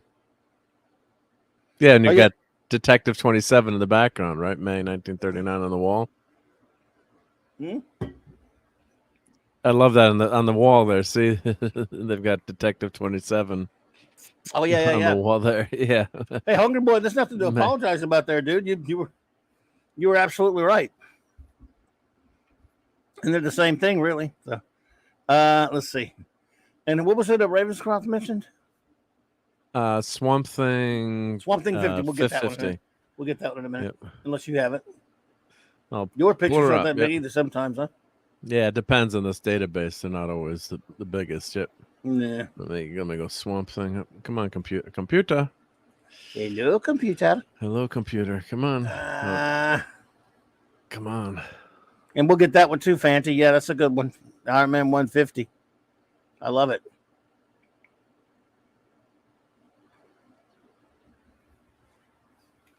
Yep. Oh, was that the second series of Swamp Thing? Second series, yep. There was no 50 in the first series. Yeah, 50, I know what he's talking about. That's a great issue, too. That's a great issue. Alan Moore was still on the book. Yeah. So here's 50, it started out as Saga of the Swamp Thing, and it just became Swamp Thing. Sorry, it's kind of small. That's all right. Let me get it. I'll get it. Yeah, you get it. Let me see if I can download a bigger version. Yep. I'm having a. Here I can do this. Yep. What? Show picture folder. Here we go. What you got? Well, I can show the. Well, yeah, I can embiggen it now here. As they say. I can do that. Well, because I can go. They have a folder with a database with all the covers. It saves all the Alright. covers to your hard drive, so then you can zoom in on it. Yep. So that's number 50. Yep. That's pretty cool. Damn cool cover. Yeah. I think that's Steve Bissett and John Totalman. And good stuff. It was. I mean, Alan Moore was kind of waning a little bit on the series. It was still good, but he was doing a lot of other things. And but I bought it all the way to the end. About every issue he did, and this is still a crazy, weird comic, boy, but it was good. Yeah, we've got Dr. Fate up there. Yeah. The Demon. All the way before they stuff like Justice League Dark, they were doing stuff. He was doing stuff like this. Yeah, Dead Man. Yeah. It's great stuff, yeah. Yep. What else was I looking for? There was that Phantoms is Iron Man 50 versus Doc Doom. That's a well loved that's a classic. Let me see if I can. classic. Everyone loves that one too, yeah. Let's see if I can grab. My God, I think I might be able to find it if you can. Let's see. What in the hell? Iron Man. Don't tell me that. Wow, man, it gives me all kind of other crap. Oh, 50. I meant 150. Okay, no wonder. I put 50 instead of 150. I'm an idiot. Yeah, I love that story. There we go.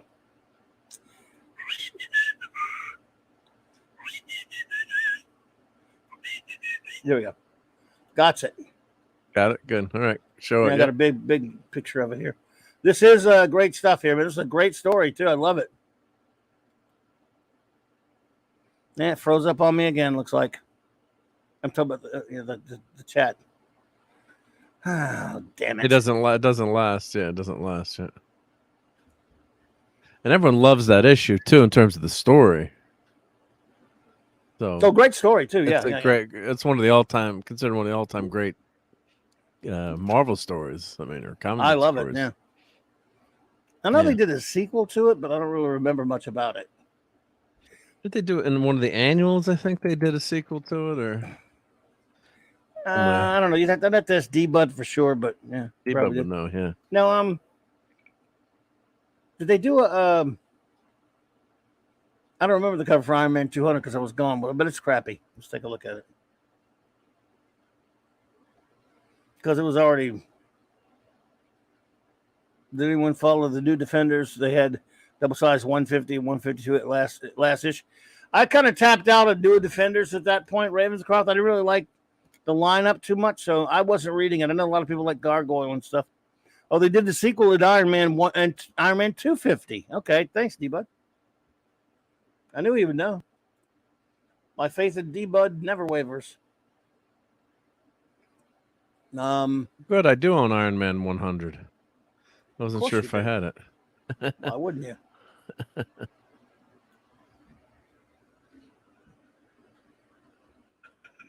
right, let's see. Iron Man 200. I thought the cover of Iron Man 200 sucks. Let's see. Well, I hate First appearance of red and white battlesuit. First appearance of Silver Centurion armor. What? Death of that's Iron Man 200. Death of Ironmonger. Death of Obadiah Stane. Tony Stark returns as Iron Man. Ironmonger full appearance. Double size new armor, red and white. I don't like that armor. I don't like the art on the cover, and it doesn't look like they made an occasion out of it or anything. No. Well, I never liked the red and white armor either, but no. But Brian loves it, so there you go. Who does? Brian Hepburn loves Iron Man 200, so do you? Not gonna argue with that. Well, Brian Hepburn, that's all that matters to me, dude. I didn't like read the Iron Man I just don't logo. like the cover. They changed the logo on 200 from the Iron Man logo, with and if you flip to, then they've got that new font. It's supposed to be iron. At all. I like the rivets. You got to have the rivets there. Well, there's the cover to the sequel there's the sequel that D-Bud was talking about. Or I had it anyway. Dr. Doom. Yeah, I had it. The hell? Was it one of the annuals or something, or was it later issue? Was it a regular issue or was it an annual? For some reason, I'm thinking it was an annual. with Doctor Doom, where they did a sequel to that. No, it was 250. He said That was 250. Okay, 150 then 250. I'm not Yeah. going to doubt D. Bud Martin. He's the man Right of there. iron. So, yeah. Oh yeah, that's a great issue too. I love. Yeah, that's another.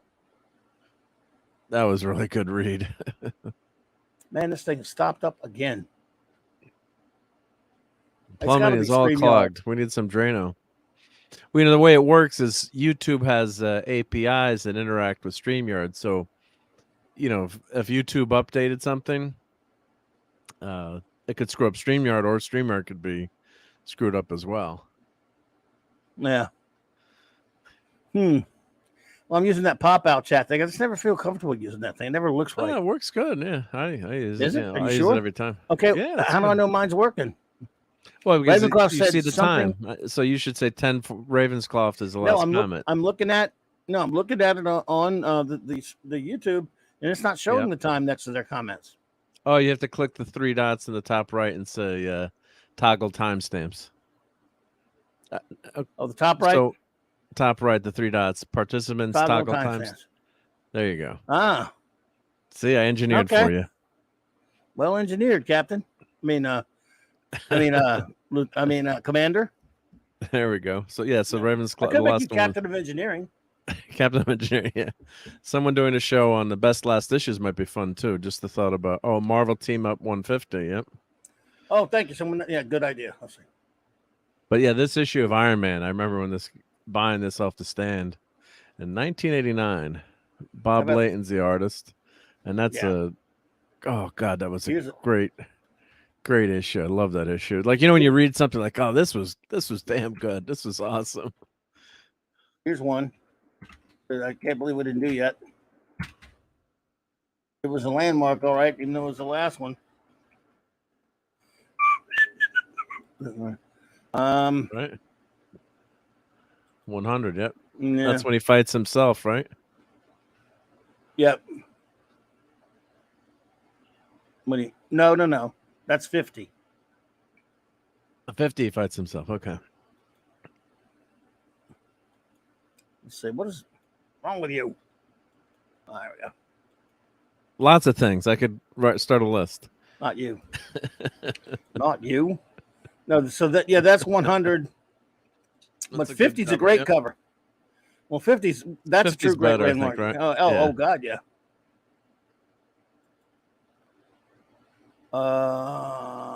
Number 50.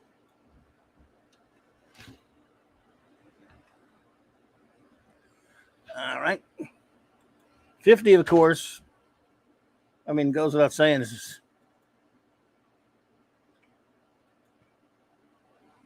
Goes without saying that it is true greatness.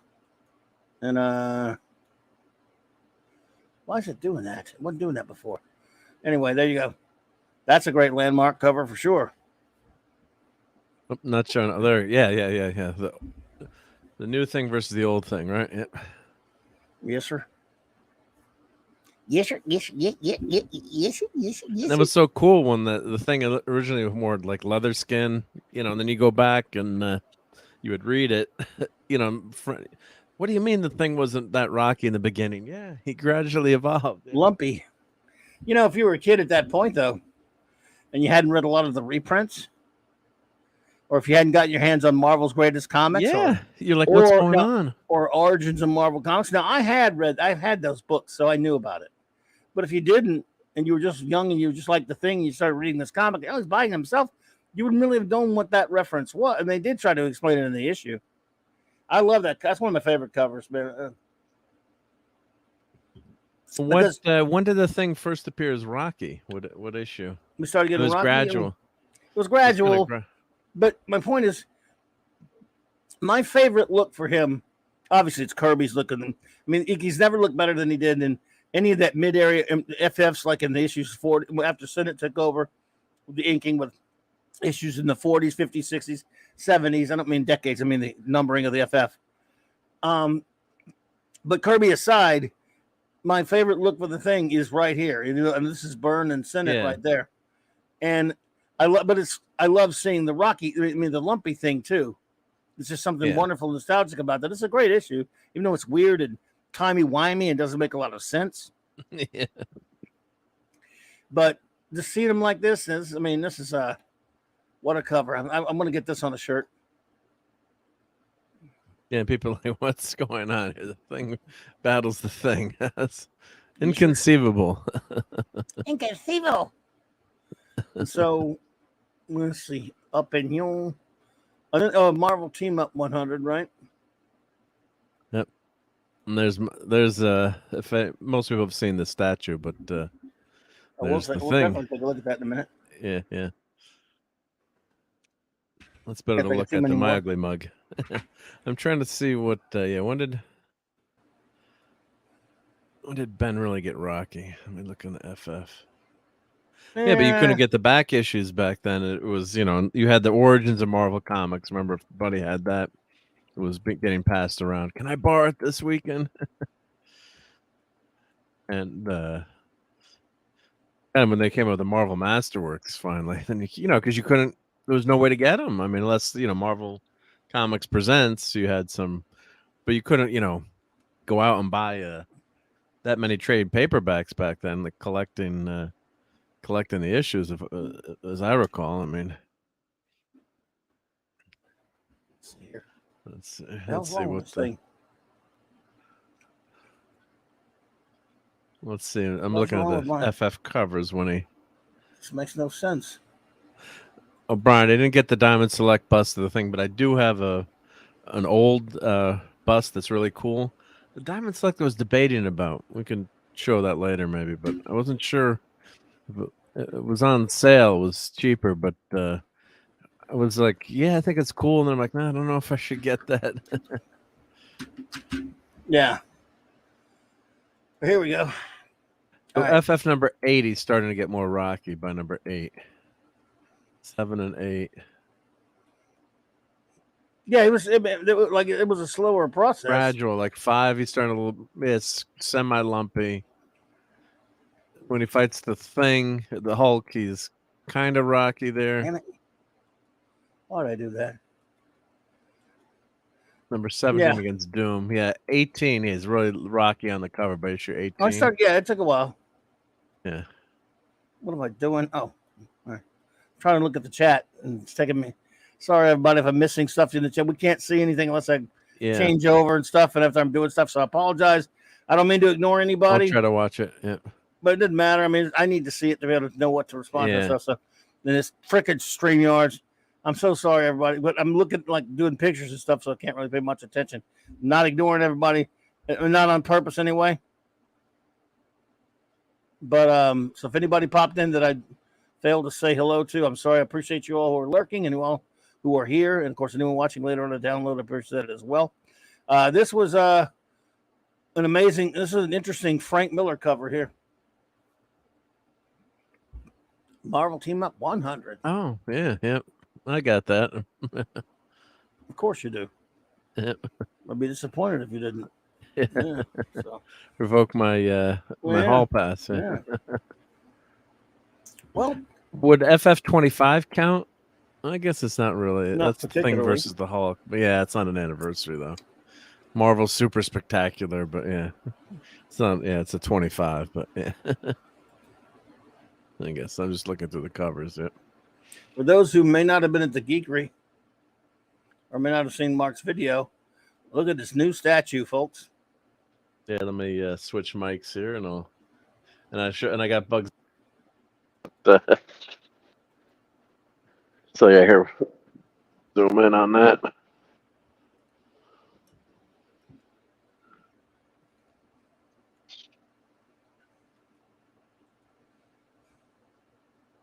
Thanks, Cal. I appreciate that, buddy. Thank you, Bush Pan Down. Good to see you, by the way. I don't know if I saw you come in, so I hate that I miss people when they. Hunger Boy said, and inkers like Russo's didn't embellish much or fill things in. Yeah, that's for sure. Well, why are you doing this? The StreamYard sucks. It's the pain, yeah. Tonight to do anyway. A special 600th issue. I want this statue. No chat. Yeah. Yep, 600th issue on YouTube. 1,300 shows overall, and they do this to me on an anniversary stream. Granted, I wasn't doing much special. I know it wasn't really a special occasion. I wasn't really doing anything, big or important, which is all the better at least. Well, thank God it wasn't when Gary was on, though. Yeah, there you go. That would have been really annoying. It's just me, little old me. So yeah, same here. No, thank God I didn't do it with those important people like you, huh? Hey, you're the most. I didn't say I was important. I said I'm not important. Yeah. No, that's what I mean. No, but I'm saying you're wrong. You're the most important pal I've had on this show since I've been doing it for years. I want to tell you that. Appreciate it. Thank you. Thank you, Kal-El. Appreciate you, man. Yeah, I love the And they want to see the Bugs Bunny Superman. Yep. So let me show that. So this is available from McFarlane Toys, and I love this. And Raquel met the artist for the Turtles, and got me a signed picture of Bugs Bunny as Superman. And I love this, and I've had this figure in my office for years. They had Burger King figures that they gave away years ago, and I had this. It was always on my dad's desk. A Bugs Bunny as Superman, a small little figure, but it was always a favorite. So this is McFarlane Movie Maniacs. So it's one of limited edition of 7,500, which is quite a few. I think it's about $25. Nice. And it includes collector card with stand with bonus items, mystery item, and I think it was his hand, because his hand was floating around. There was an extra Bugs Bunny hand that was in there floating. There, let's see, where's Bugs? Oops, sorry. There was an extra hand in there. Like, so not so much of a mystery, but just love this figure. Bugs Bunny Superman is classic, and it's got this nice background. So I got to do a review on it, unbox it, but looks like it's a WB 100. And now in this series, they're coming out with Gandalf the Grey, and also the guy from the Goonies, the big, huge guy from the Goonies, like the Frankenstein guy from the Goonies. And I think they do these movie maniacs, and McFarlane does like 1 or 2 or 3 a year. So they don't have, like a huge number of them. So I have like the Aliens movie maniacs. It's going back a bunch of years, but McFarlane does a great job with a lot of these figures. So anyway, it's comic book night. So yeah, and it fits. And, I don't know. It's Bugs Bunny as Superman. You can't get any better than that. Like Bugs Bunny is one of the all-time great characters. What's up, Doc? And he's yeah. What's up, Doc? And he you stinker. And of course, he always a bunch of the cartoons he dresses as Superman. So yeah, that's right. Yeah, says hey, jumping without a parachute's kind of dangerous, ain't it? You got a spare? Yeah, I got a spare. Yeah. I don't think you want it. I do. Oh, give it to him. Give this. I was watching Who Framed Roger Rabbit last night, which I watched many times. All right, here's the spare. Oh no, it was a spare tire when he fell. Oh, poor fella. Yeah, ain't I a stinker? A stinker. Yeah. And this looks like a great figure too. I mean, the figure is quite nice. So I'll do an unboxing there. But I guess it comes with a collector's card, which is kind of on the bottom there. Sorry about the. They said it was the last time. That might have been the last time Mel Blanc did did any voices at all. Oh, for Roger Rabbit. Yeah. And some say that his son came in and cleaned up and got some of those. Got some of what? Or Noel Blanc. Noel Oh. Blanc did him later, did Bugs Bunny later, and he just couldn't do it like his pappy could. Nope. Thanks, Hungry Boy. I thought it was pretty terrible, Mel Blanc, actually. Mel Blanc was a genius. A genius. One of a kind. He was an extraordinary talent, yeah. And of course, his best role was on Buck Rogers. Bitty, bitty, bitty. What a body. Raising my ball bearings off. Bitty, bitty, bitty. There, just a buck. I remember when they got rid of him for a little while. At the beginning of the first season, they got some really high-pitched weasel voice, and everyone hated it. They got him back towards the end of the season though. Yeah, they got him back. Yeah, it's like, what are We you met- thinking? Felix Celia, like just a year or two after the show got canceled at a con in New Orleans way back when, and he talked about that, how everybody hated what they did, that they got rid of Mel Yeah. Blanc for a while. How do you get rid of Mel Blanc? I mean, really? Yeah. I mean, come on. What are you thinking? Remember, it's weird when you hear all those voices, but then you watch him on the Jack Benny show, because he used to be on the Jack Benny show. Yeah, when you see, you don't put the. It's like seeing a DJ for the first time. Yes. And, Hey, Oliver Belamonte, what's up? Hey, Yeah, Oliver. Yep. it is. You're like, what? Yeah, it is. That That's is not true. your Yeah, voice. exactly. You don't sound like that. Yeah, that's not you. Oliver says Superman legacy pair casting for Lois and Clark will be decided by the following: Nicholas Hoult and Rachel Brosnahan, Tom Brittany and Phoebe Diviner and Dynavever or whatever, and David Corlebaga and Emily Blah. So I don't really, but not by James Gunn, or was he ever say in it or what? Oh, but yeah, that's James Gunn's Superman. Yeah, that's where the picks are, I guess. What He's now? in between. I'm guessing if I'm reading that right, he's in between Nicholas Hoult. Didn't he play the Beast in X-Men and Rachel legacy pair Brosnan? casting. I fell. Tom Brittany and Phoebe. I don't know. The other Decided by people. the following. So, Nicholas Hoult and Rachel Brosnahan. Okay. Tom Brittany and Phoebe Dynaver.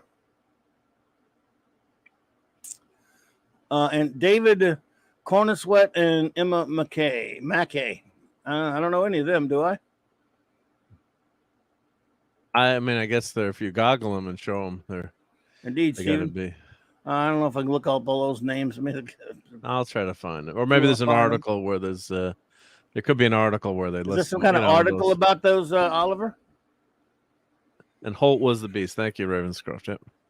Oh, it was the kid that played the Beast in the Kid that played the Beast. Yep. Did he bulk pretty good. up or something? Good actor, but did he bulk up or something? Or? I didn't really bulk up. It was a lot of costuming, I think, if I'm remembering right. What? No. I'm talking about for this. Oh, for this? Oh, I thought you were talking about for the Beast. Yeah, no, yeah. No, let me check. No, for but the here's Beast, he was a skinny little dude. Yeah. Here's the Hank McCoy, link. you know.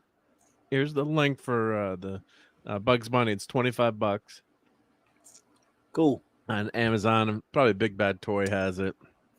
So that's the link. If Nice. anyone's That's interested. very cool. Amazon should sponsor Clobberin Times. Let me try to find. Yeah. Order my toy. So, yeah, watch it, you little rabbit.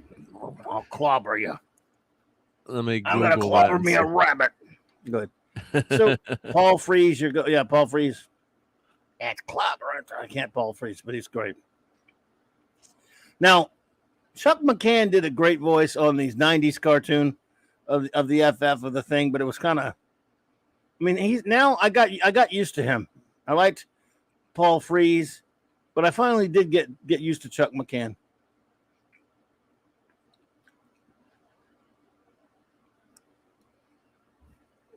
So here's the peoples that are being cast. James Gunn paired six hopefuls for Clark Kent and Lois Lane over the June 17th weekend. Nicholas Hoult and Rachel Brosnan, Tom Bettany and Phoebe Dynaver, David Coswood and Emma Mackey filming together. So I guess that clockwise from top left, that's David C., Emma Mackey, Rachel Brosnan, Phoebe, Tom Bettany, Nicholas Hoult. Okay. I mean, I don't know. I guess. The guy at the top left has the hair for it. Maybe he might be. Yeah. I don't know. He might have the face for it too. Not that I'm matters. not saying Nicholas Hoult. I'm not saying Nicholas Hoult is Superman. I think this guy in this guy looks more like Superman to me. Yeah. Might beef up a little bit. Tom Brittany. Yeah, you can always beef up to. So. I don't know. I guess I can picture. That's Rachel Brosnan in the middle, I think. Then Phoebe Dynaver. I'm not up on my young Hollywood. That must be Emma Mackey, Rachel Brosnan. I can picture the girl in the middle as Lois Lane. The most. I don't know. Well, any one of them can play Lois because I don't really give a shit. Don't care much about Lois, to be honest. You're not Never gonna have.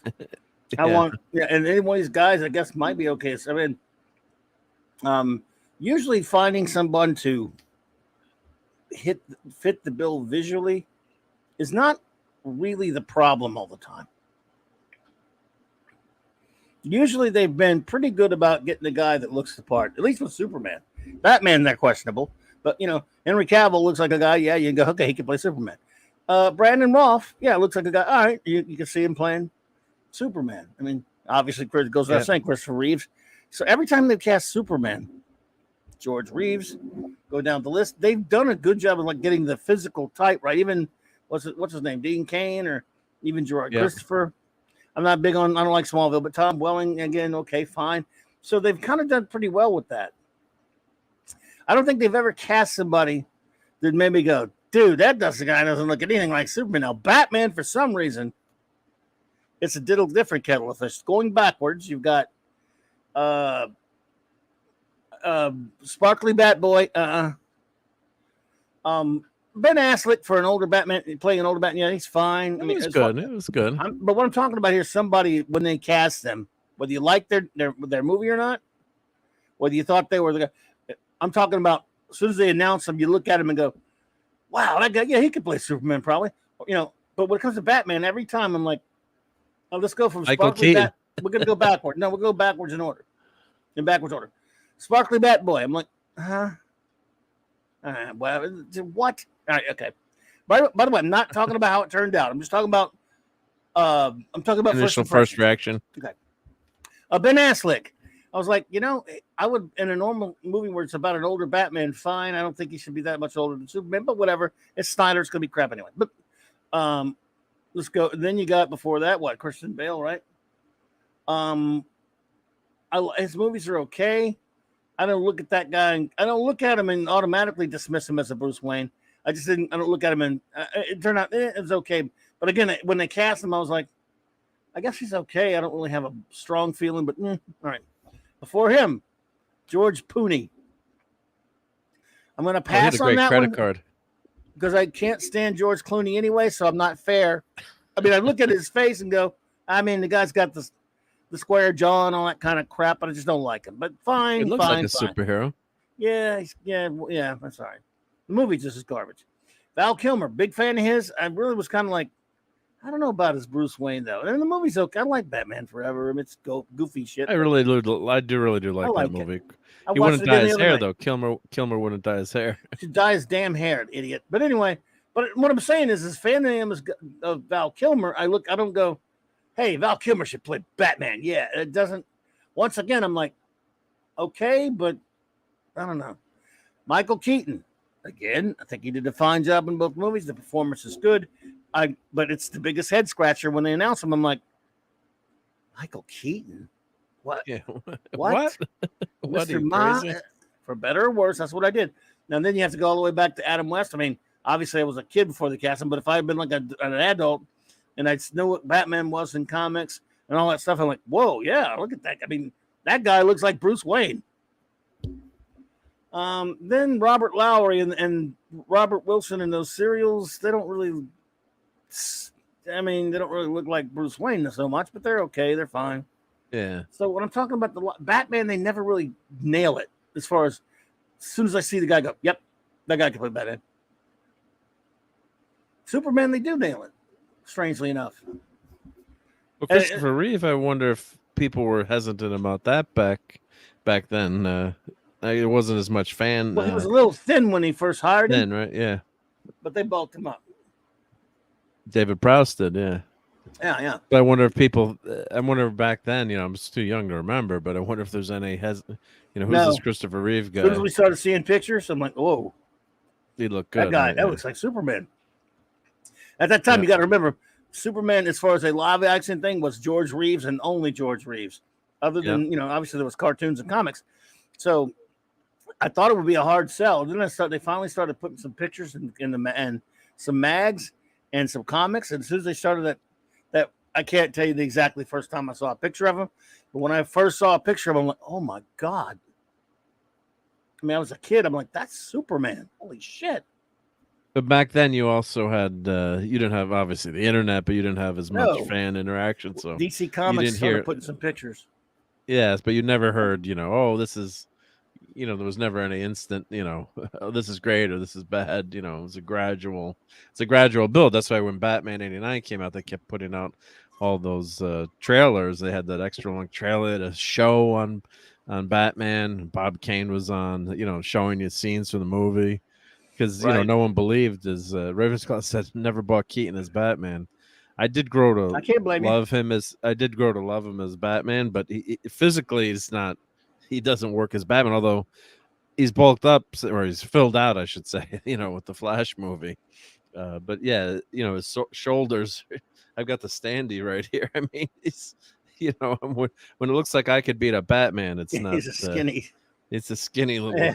The costume made a big difference, but he's never believable. Look at RFK, not getting into politics, but if you saw RFK Jr. doing push-ups the other day, he's pretty bulked out. So more bulked out than Michael Keaton was. So Yeah.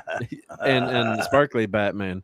But so yeah, you at least should look a little bit the part or be, but Keaton, what he brought to the role was his acting ability and his comedic timing combined with his dramatics. I mean, just Right. worked for me as Batman. He won me over. I like crazy. He made me accept him in the movie, but I still don't walk away going, "That's Batman." I agree. I agree. I mean, Christopher Reeve, even though I still love George Reeves and always will, I still loved him. Made me walk out wanting. I mean, he was. Superman felt like he really existed in the real world because of him. I walk out like, the Batman movie turned out to be okay when we first saw it, and then we had our doubts, and I kind of like it. And for all of its problems, it's a good movie. It's a fun movie. At least some people think so.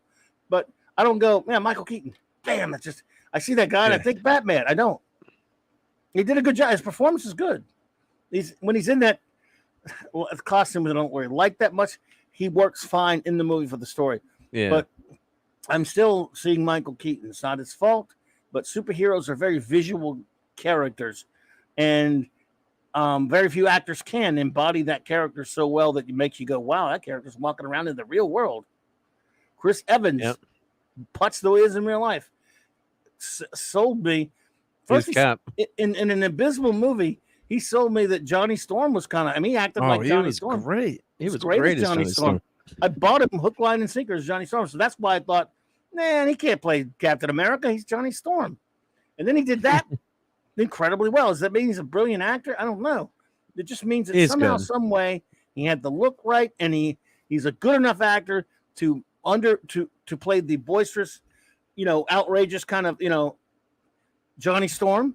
And then he could play the held back, reserved, iconic Captain America, which shows you can't underestimate him as an actor just because he's a jerk off in real life.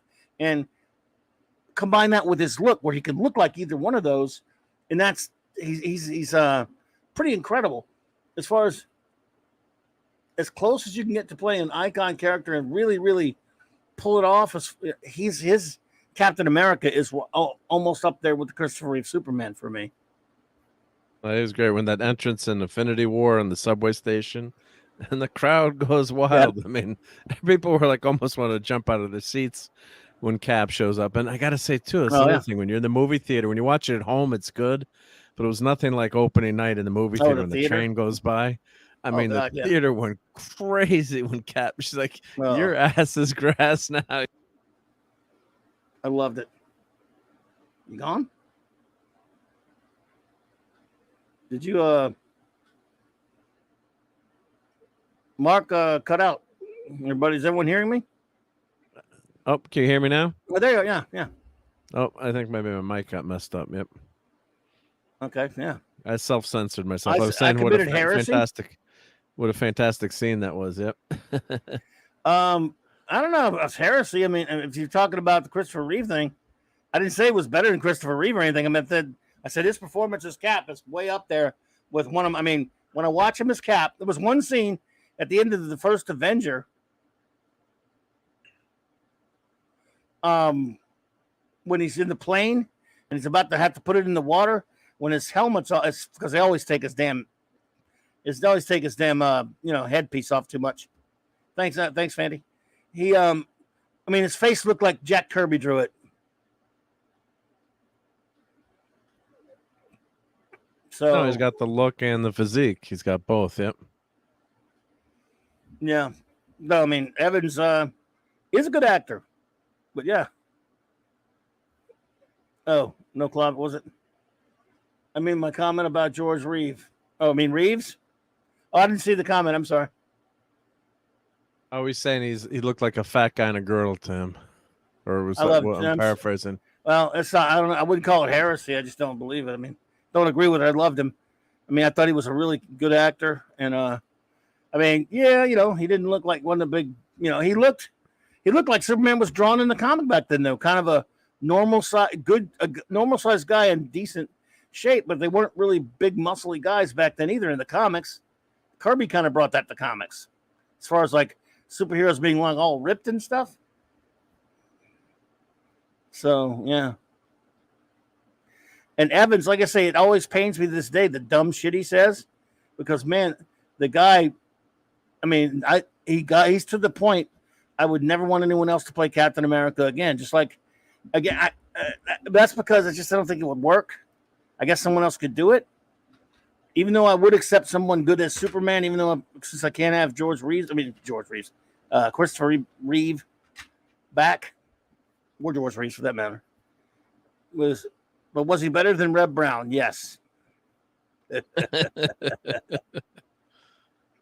Or Salinger. Matt Salinger, yeah. Matt Salinger. Hey, Reb Brown was better than Matt Salinger. God, I love those TV movies, though, I got to say, with the Cap, with the motorcycle, with the shield in front, and then he had the van. So as a kid, though, like a 10-year-old kid. I know. My God, you were waiting. Oh, my God, we're going to get Captain America's going to be on. How cool is that? I think they were selling a Captain America van back then, too. It was so stupid. In the first one, they changed the origin just for the hell of it. His father was Captain America. And the thing is, they ridiculed your father. Remember, Steve called him Captain America. Be Captain America, Steve. Like, wait a minute. It was ridiculed to get called Captain America? That's in the first movie, the first TV movie. Wow. Even as a kid, I was pissed off by that. I was like, you Cap legacy. Shitheads. Yeah, and of course, that's Captain America, the second TV movie had Christopher Lee in it. What did he play? He's the baddie. He was the baddie. Christopher Lee is in everything, even the Captain America TV movie. It's a long time since I saw that. Yep. Should watch that again. Cat films. They have been, the cat films. Since it is Comic Book Monday, I did get some new comics today. If anyone wants to see, may as well covers. Before we get out of here. If you want to, before we get out of here, yeah. Let me. If you want to ruin my anniversary, episode 600 anniversary stream with new shitty comics. With new comics, be my guest. Look, everyone, he wants to ruin this. By the way, the StreamYards is back working at least. Oh, it's working? That's he wants to ruin my. There it goes, yeah. My 1300th show, number 600 on YouTube, 13 overall, by showing us new comics, everybody. So new comics. I want this up front, everyone, to know that this is not my choice. This is the chief engineer making you look at things that will make your eyes bleed. But don't worry, I'll be here to ridicule it. Sorry. I'm just kidding. Go ahead. Oh, that was a great intro. That's the intro. I'm going to make a spell. Everyone get ready. Tonight it's time for Mark's new comics, which will really slime. I don't know. I'll think of a jingle for the Mark's new comics segment. Yeah. Because he buys new comics and he orders them online because they have no comic shop near him because there's no comic shop industry anymore. I went to a comic shop this weekend that we found that doesn't even bother to sell new shite. They got it's just old stuff. Hole in the wall just sells back issues, and he's better back for it. Back issues only. Yep. All right, what this? Oh my God! Why? I like the Spidey in the glasses with The the teeth are you got hideous. the teeth are well. Doc Ock never had good teeth, right? But why do we have to see them? I'm talking about, Yeah, No, I mean, yeah, the art's fine. I mean, it's not bad. Black Cat. The thing is, I would, Black Cat. if I were him, I would be more interested in having my my octopi tentacles all over her than him. But that's just me. All right, play. It's clobbering time. It's clobbering time. Number 4 came out, and I haven't read the third one yet. I guess I got to read it, or do I? I mean, that's not. I don't like the cover much. I don't like the way he draws Ben's face at all. It really is stupid. I mean, I've seen worse, but I just don't. I don't know. I don't know. I don't know. Hungry Boy says, "Oh, the pain, the pain." I got Oh, a the clip. pain. Of course, you did it so well. Oh, the pain. Float some of that, you bubble-headed booby. Silence, you ninny. I don't like to. Oh, no, the pain. Oh, my God. This comic makes me sick. You bubble-headed That's booby. a shame. All right. No, I mean that one. I read the first 2 issues of that, and they were blown. They blew goats. All right. Oh, that's out. Well, that was the ending of the first issue. That was Girl she sees power. herself. I guess I got to read that one. We might review those one day, but Maybe review that on the Clubhouse. Yep. Yeah, we're gonna stick with That's what we not got. a bad cover. Oh, it's a good cover, but it's bad. it's the interior that concerns me. Yeah, trying to get with the glare there. Yep. So this is from IDW number 2, the motion picture Echoes. First issue sucked. Is it a mirror universe kind of? I've read the first one, trying to remember mirror universe stuff, but yeah. What's that? Isn't it the mirror universe? They're doing. No, Is it another I don't think it's universe a mirror though? universe. You think it's an alternative universe, all right? Ravenscroft asking a question here before we continue. Sure, yep. When do you think the comics industry jumped the shark? I think it was kind of gradual, but late 90s is a good starting point. I think that's a fair thing, late 90s to say, but there was still some good stuff in the 2000s.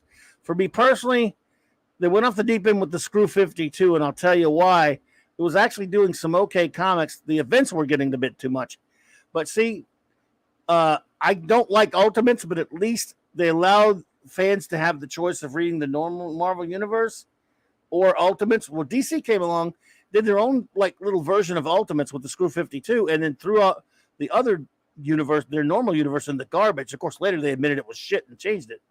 But the Screw 52 is what chased me away from DC. Marvel had chased me away many years earlier. So it's a tough. There are varying opinions. Miles vary on that. Ravenscroft. It's tough. It's I'm going to say somewhere in the mid 2000s, the aughts, is when. I mean, although the Poison was kind of in there from the 90s, really. I call them the vile 90s when they were getting too much of the grim and gritty and stuff like that, and that kind of infested it. Go ahead. Darth Vader. Well, Vader number 35 with. Is it a crossover with Dr. Aphra? She's the galaxy's most notorious relic hunter. So she's Indiana Jones, I guess, in that universe, right? She replaced Indy. Not a terrible cover, but it's nothing to write home about.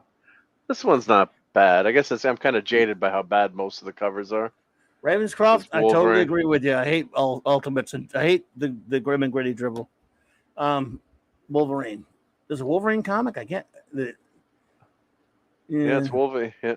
I don't like the new Wolverine logo too. I don't know. Just they've got the classic Weapon X, but it's Weapons of X. Beast was the Weapons of X. That top corner looks like a price tag. Yeah, I don't like that either. But I own every issue of Wolverine ever printed, so wow. I guess someday I'll stop. But I don't know. I got a problem. Yeah, I'm completist.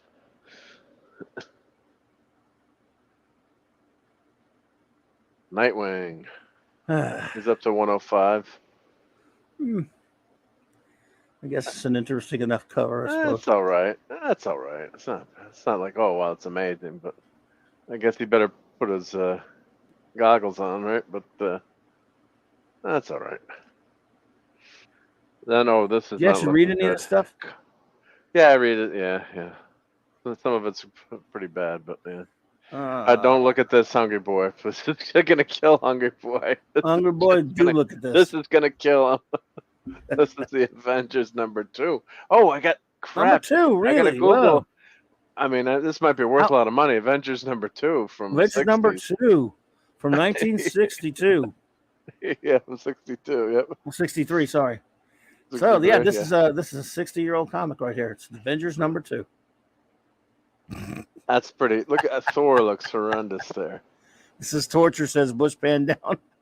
I'm sorry, everybody. Oh, look at Captain Marvel. Oh shit. Hungry Boy says, Yeah, I know this would kill Hungry Boy. This one is blah, he it's says. just not. Can I quote you on that? Yeah, it's just ugh, God. All right, but Who then the sees this on cleanse. a newsstand and buys it? Jeez. Yeah, this one is just not. It's not doing it. I mean, the poses aren't. You know, if you had that layout with good art, it might have been not bad with all those characters. Man, this you is know, the purple cover of it. but no, but I'm saying just the art is just so horrible. But that layout per se is not a bad layout to fit all the characters on there. It's just the art is just maybe Vision is okay. He But looks I mean, the worst to me. you think Vision looks the worst? Yeah. Well, the cape is weird. Wanda Fiona, looks ridiculous. Fiona, this is a modern comic. She's called Captain Marvel for some reason, but she used to be Miss Marvel way back when. It's the same color palette as Bleep Bleep Bleep. Wow. Way to go, Fiona. My goodness. All right, so to cleanse the palette, All right. Here we Cleanse go. away. There we go. Cleanse away. So now compare. We're going to compare and contrast. Put this in your mind, right? Do I have to? God, it's already there. Get it out. Okay, you got a lot of characters, and now here's how you do it with a lot of characters. Oh, yeah, that's a facsimile. Oh, I'll it think is about crap. I thought Yeah, I it's had not the real hit one. the jackpot. Look at the cover. Damn it, I price, thought I hit the $3.99. jackpot. They're going to think you got a real. You better explain to everybody it's a facsimile. Yeah. Good. All right. So Tiger, I did not hit the jackpot. This is the facsimile of 121. As you can see, it's the price. A real comic, but it's $3.99. I like these facsimiles. It's cool that they do I that. love them. Don't tell our buddy 24, but No, we won't tell 24 about it. But this is a classic. All everyone should have read this issue of SpiderMan. You know, if you go back and read that. Yep. Fantasy. There you someone forced you to buy these. LOL. I'll zoom in on this, but yeah, turning point. Yeah. Not a trick, not an imaginary tale, but the most startling, unexpected turning point in this web singer's entire life. Now, can Spider-Man go on after being faced with this almost unbelievable death?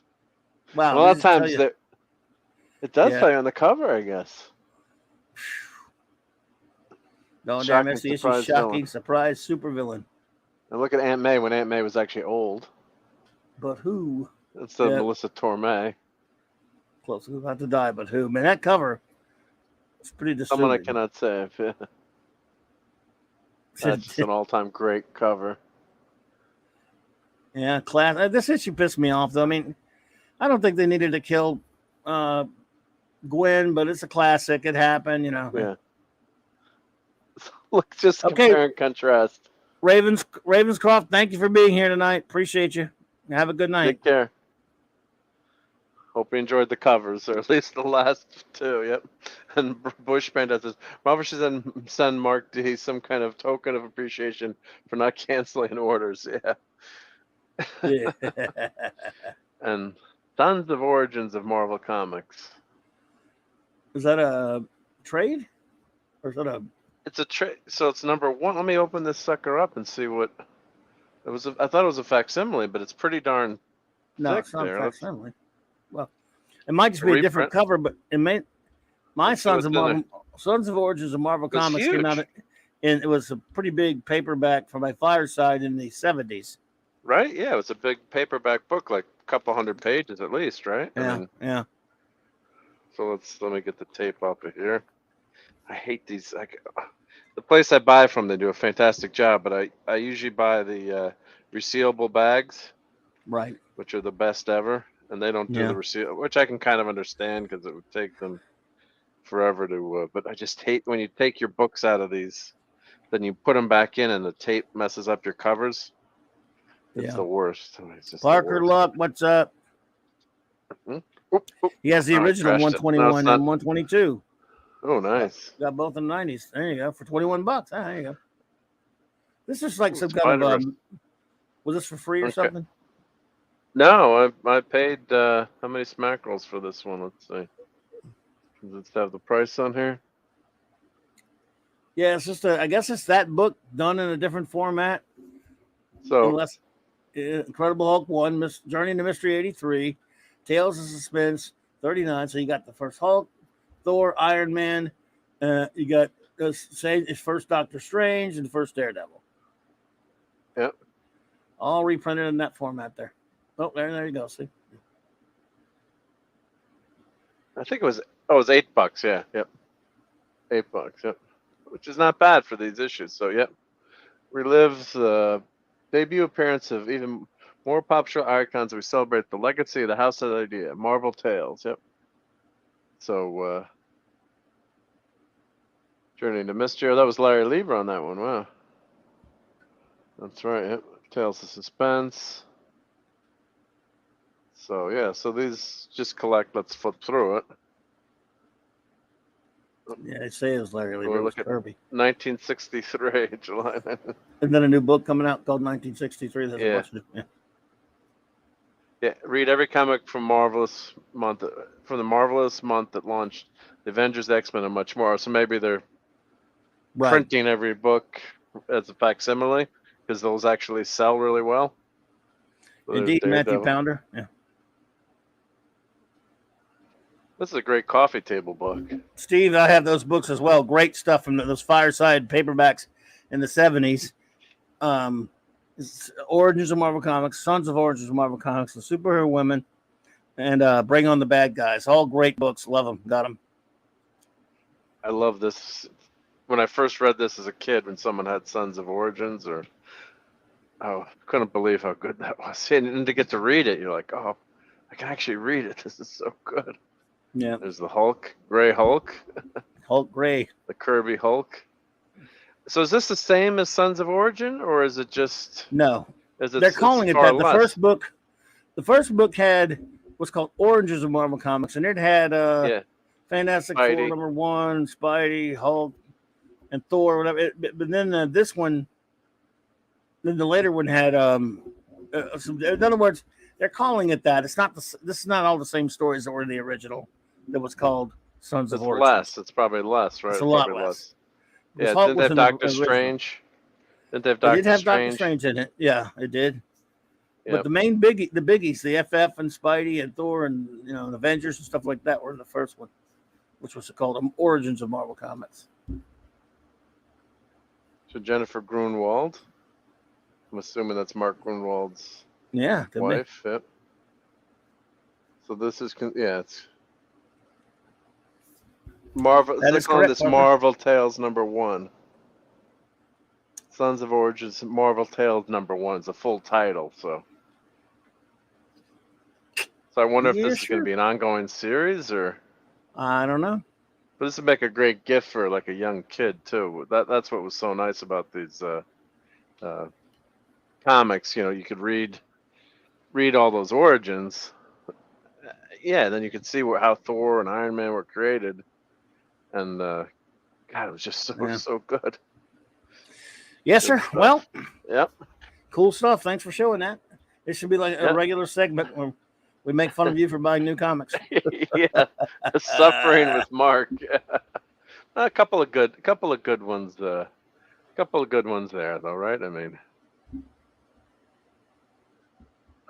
not entirely. I hear you, Steve. Bad habit, Mr. Grammar Correct. I'm addicted. Who are you, Raquel? All of a sudden?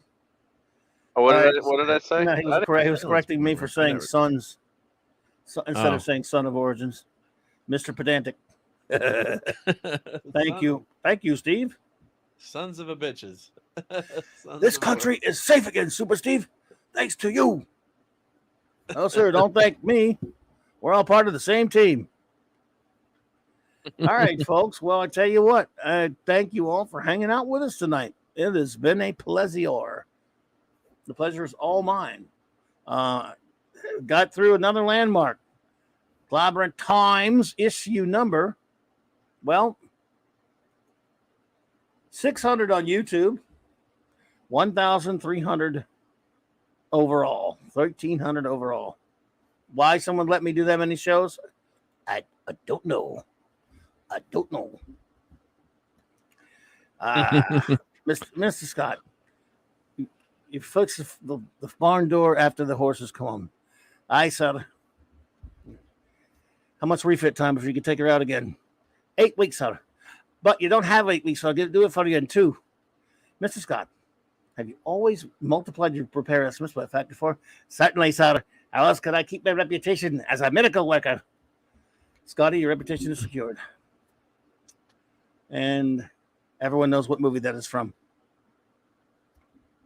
I hope so, yeah. Oh, it was correcting Mark. Never mind then. I thought it was okay me. to correct. No, but in all seriousness, though, Steve, I always say Sons of Origin for some reason. Yeah. I know you got me, Steve, because I was kidding with you, but I actually do always say Sons of Origins by accident. You are correct, though. You are correct, sir.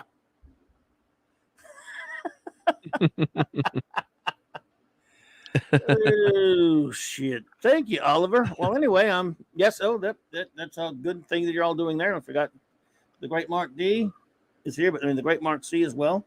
M. Yep. Still miss him. Show is still a part of him. The great Mark C lives on forever in Comics Talk. So I want to thank you all for being here, everyone. Yeah, this show don't happen without you all. It means nothing without you. Like this show without you all, my friends, is like a broken pencil. Pointless, as Blackadder would say. Pointless. So let's see. I guess I'll do another 600 or another 1,300. I guess. I don't know. Maybe. But it's been a great ride so far. And here I shall stay. So, unless I like win the lottery or something, but it just stands to reason. Then you're out of here. Yeah. Well, you'd buy a fantastic car then, and I'll just be on. yeah. I'd be on the beach somewhere. All right. Well, my dear friends, thank you all for being here with us tonight. Show notes are as follows. Well, do you got any show notes before we start? Well, yeah, just well, Tuesday nights, Toxic Tuesday, we're doing the Hitman by Chuck Norris and the Canon film. So that's 9:30 p.m. Eastern. Oh yeah. Yeah, and I just want to say, thank you to Clobberin Times, and everyone should put a CT in the chat. I know this is celebrating Mark C Comics, but congratulations on that milestone. Number 600, which is 1,300 overall, 14 years broadcasting. And there's a reason you've been on so long. It's because people love listening to you and hanging out here. You're very welcoming. Some once in a while we disagree, but it's always a fun disagreement. We have a great time here. It's like it's a virtual comic book shop, a comic convention, and you've been a great friend to a lot of people, and it's really a great time hanging out with you. I appreciate every time you ask me on the show. A few years ago, I never thought I would be on here. Like maybe I'll get on YouTube, and God, it'd be awesome if I could talk to this Clobberin Times guy someday. He sounds like a great guy. No, but for real, don't hopefully making you blush like Raquel makes you blush once in a while. But no, it's really appreciated. It's Thanks, it's just so much fun to hang out. So I mean, it's just. This is, this tech is just great. The Star Trek tech is fantastic. We all can, thankfully the chat is working, but everyone make sure you clobber that like button so the stream gets a lot of likes. And yeah, I'm speaking for everyone in the chat. We all appreciate you, and it's just a great place to hang out. Otherwise, we wouldn't have the same people coming back all the time. There's a lot of other stuff you could watch or hang out, and it's just so much fun to be here. And you know so much about comics and history and your impersonation. So I better stop ranting, I guess. But yeah, we really appreciate you, and congrats on this 600 overall. So it shows there's a reason why you hit 600 because you're damn good at this stuff. So we appreciate you. Actually, thank you very much. But Steve disagrees with you. He Oh, disagrees. come on, Steve. I disagrees with all wrote that those out good things you forever. said. See, I'm with Steve on this one. I disagree with all those nice things you said about me. But thank you anyway. Well, thank you, HP and Fiona. But everyone always hates their voice when they hear their voice. But, I can't. I hate my voice. Is horrible. I hate it, and I always will. So.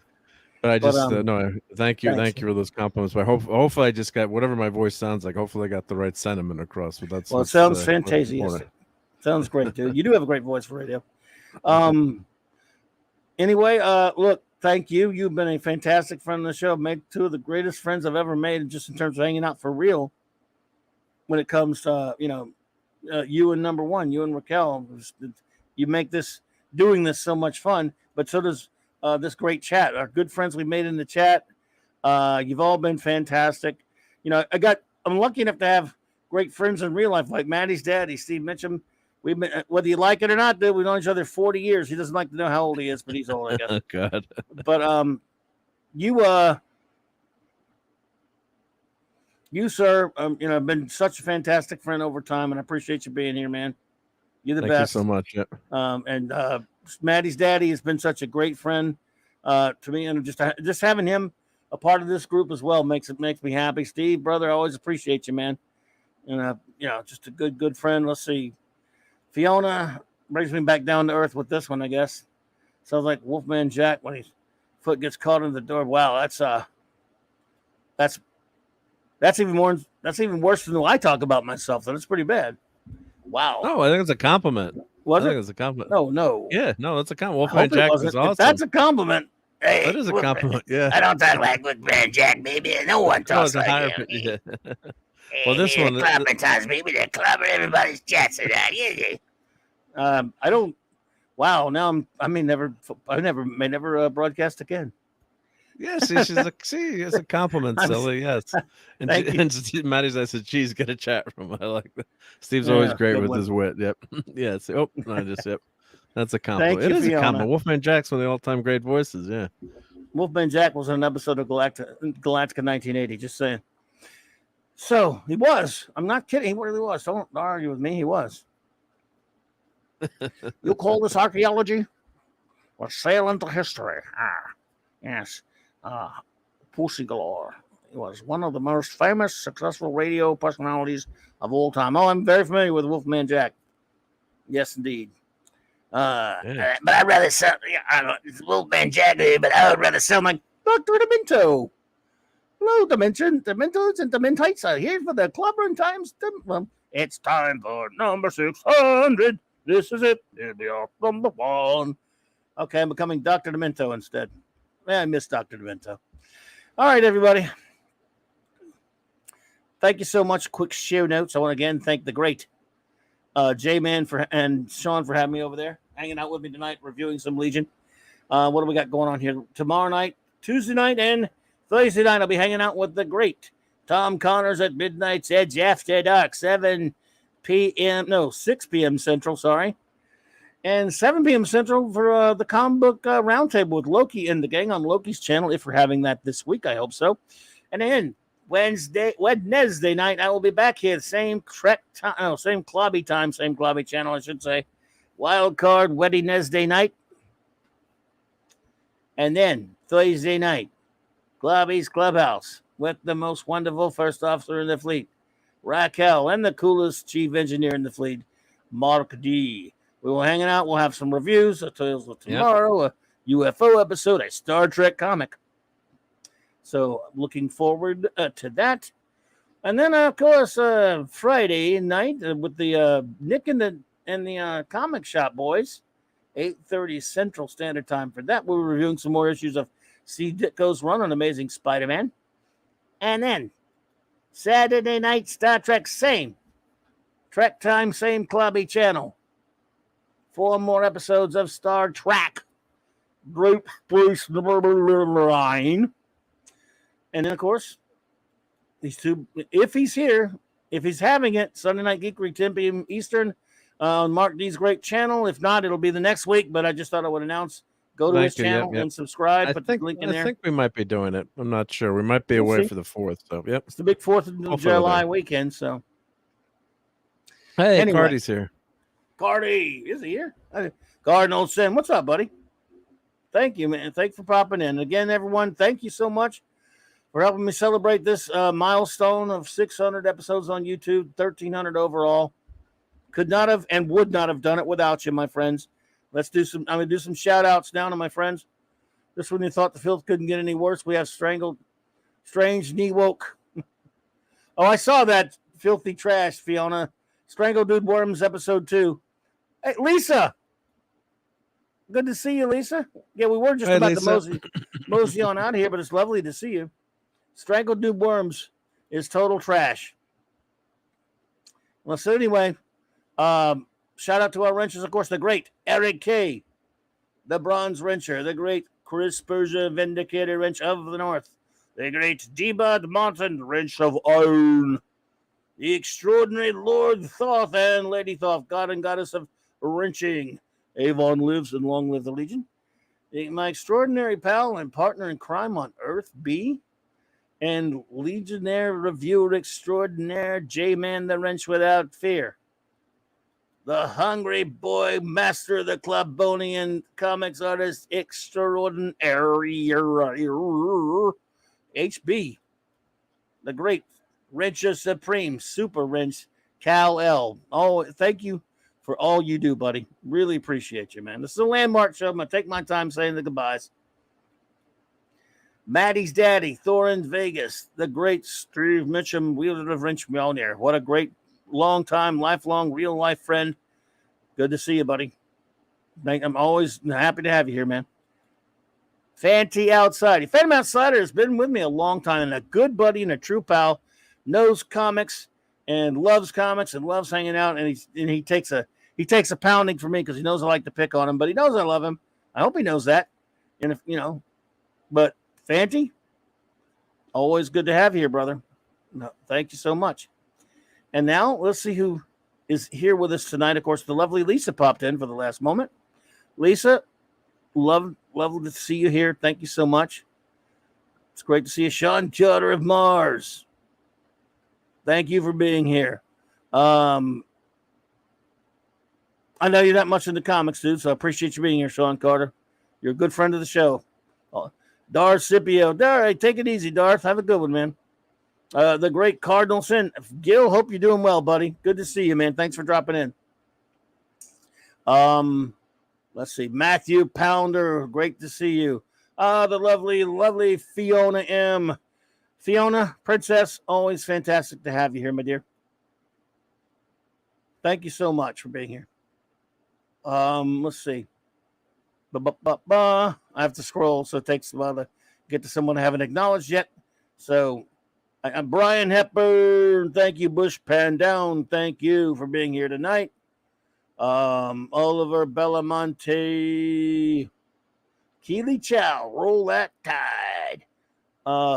Parker Luck. What's that? Matt Bird. Welcome. Greetings and thank you for being here tonight. Ravenscroft 82, I believe had to run, but shout out to Ravenscroft. Appreciate everybody who shows up. JT Kirk. Let's see. It takes me a second to get to. You know what I'm doing. I'm sorry for the vamping noises. They know they're annoying. Well, I hope they're. I didn't say I hope they're. No, they're not. They're fun. They're fun. Yeah. They're damn annoying. You don't have to tell me that. No. I know they're brooked up. But I know there's somebody left that we haven't said. What is your guess so far? You think there's probably more people that haven't called out? Did you say Dadman? Was he here? I thought did Dadman pop in for? I don't know. Remember, his chat's all messed chat up. Was all screwed up for a while. Dadman walking just in case because he's a good friend. So wouldn't hurt to shout him out. Remember, our chat was so screwed up tonight. I may not even go all the way back. Double C popped in. Oh, thank you, Double C. Just popped in to say hello. We like that. Captain Infinity and Beyond. Swan Yeah. tapped in earlier. He time travels here though. Yes, he does. He's always time traveling here, which is fine. So that 70s rock fan, our good buddy Brian popped in there. Always good to see that 70s, man. I hope you're doing well out there, brother. Zacharot popped in, see? Now my chat doesn't go any farther back than that, sorry, because of the screw-ups, because when it rebooted, I got nothing. So if there was anyone who was here before that, I'm deeply sorry. I don't have access to it because the chat doesn't go back far enough. StreamYards, because the way it was screwed up. No, LSU are the national champions again? Huh? Baseball, right? In baseball, yeah. Shout out to my LSU Tigers. Not that I'm a baseball guy or anything, but I'm glad my people around here will be happy about it. I had to learn it from a guy who doesn't even like sports, like Steve, in a chat that has nothing to do with sports. Pretty cool. Because I wouldn't have known it if you had, I'm not even kidding, Steve. I wouldn't have known it if you had mentioned that. But Steve went to LSU. Anyway, I think he did. So, where are we at? All right, well, folks, thanks a lot. Thanks for being here. And shout out to anyone who lurked tonight. I really appreciate you for the lurkers. And also, anyone out there listening on a download or a replay, much appreciated. All right, everybody, we'll be back with a normal numbering. Then won't have to worry about one of this landmark business for another 100 episodes, I guess, right? We're back to normal. So, yeah. Have a fantastic week, everybody. Building up to that great July 4th weekend. Good night, everybody. Clobberin!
Clobberin time!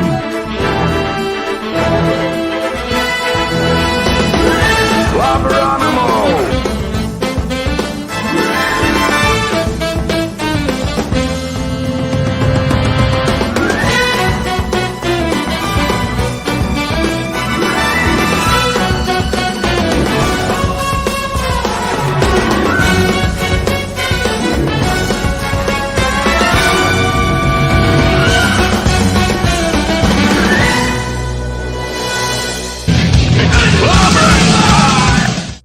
It's clobbering time!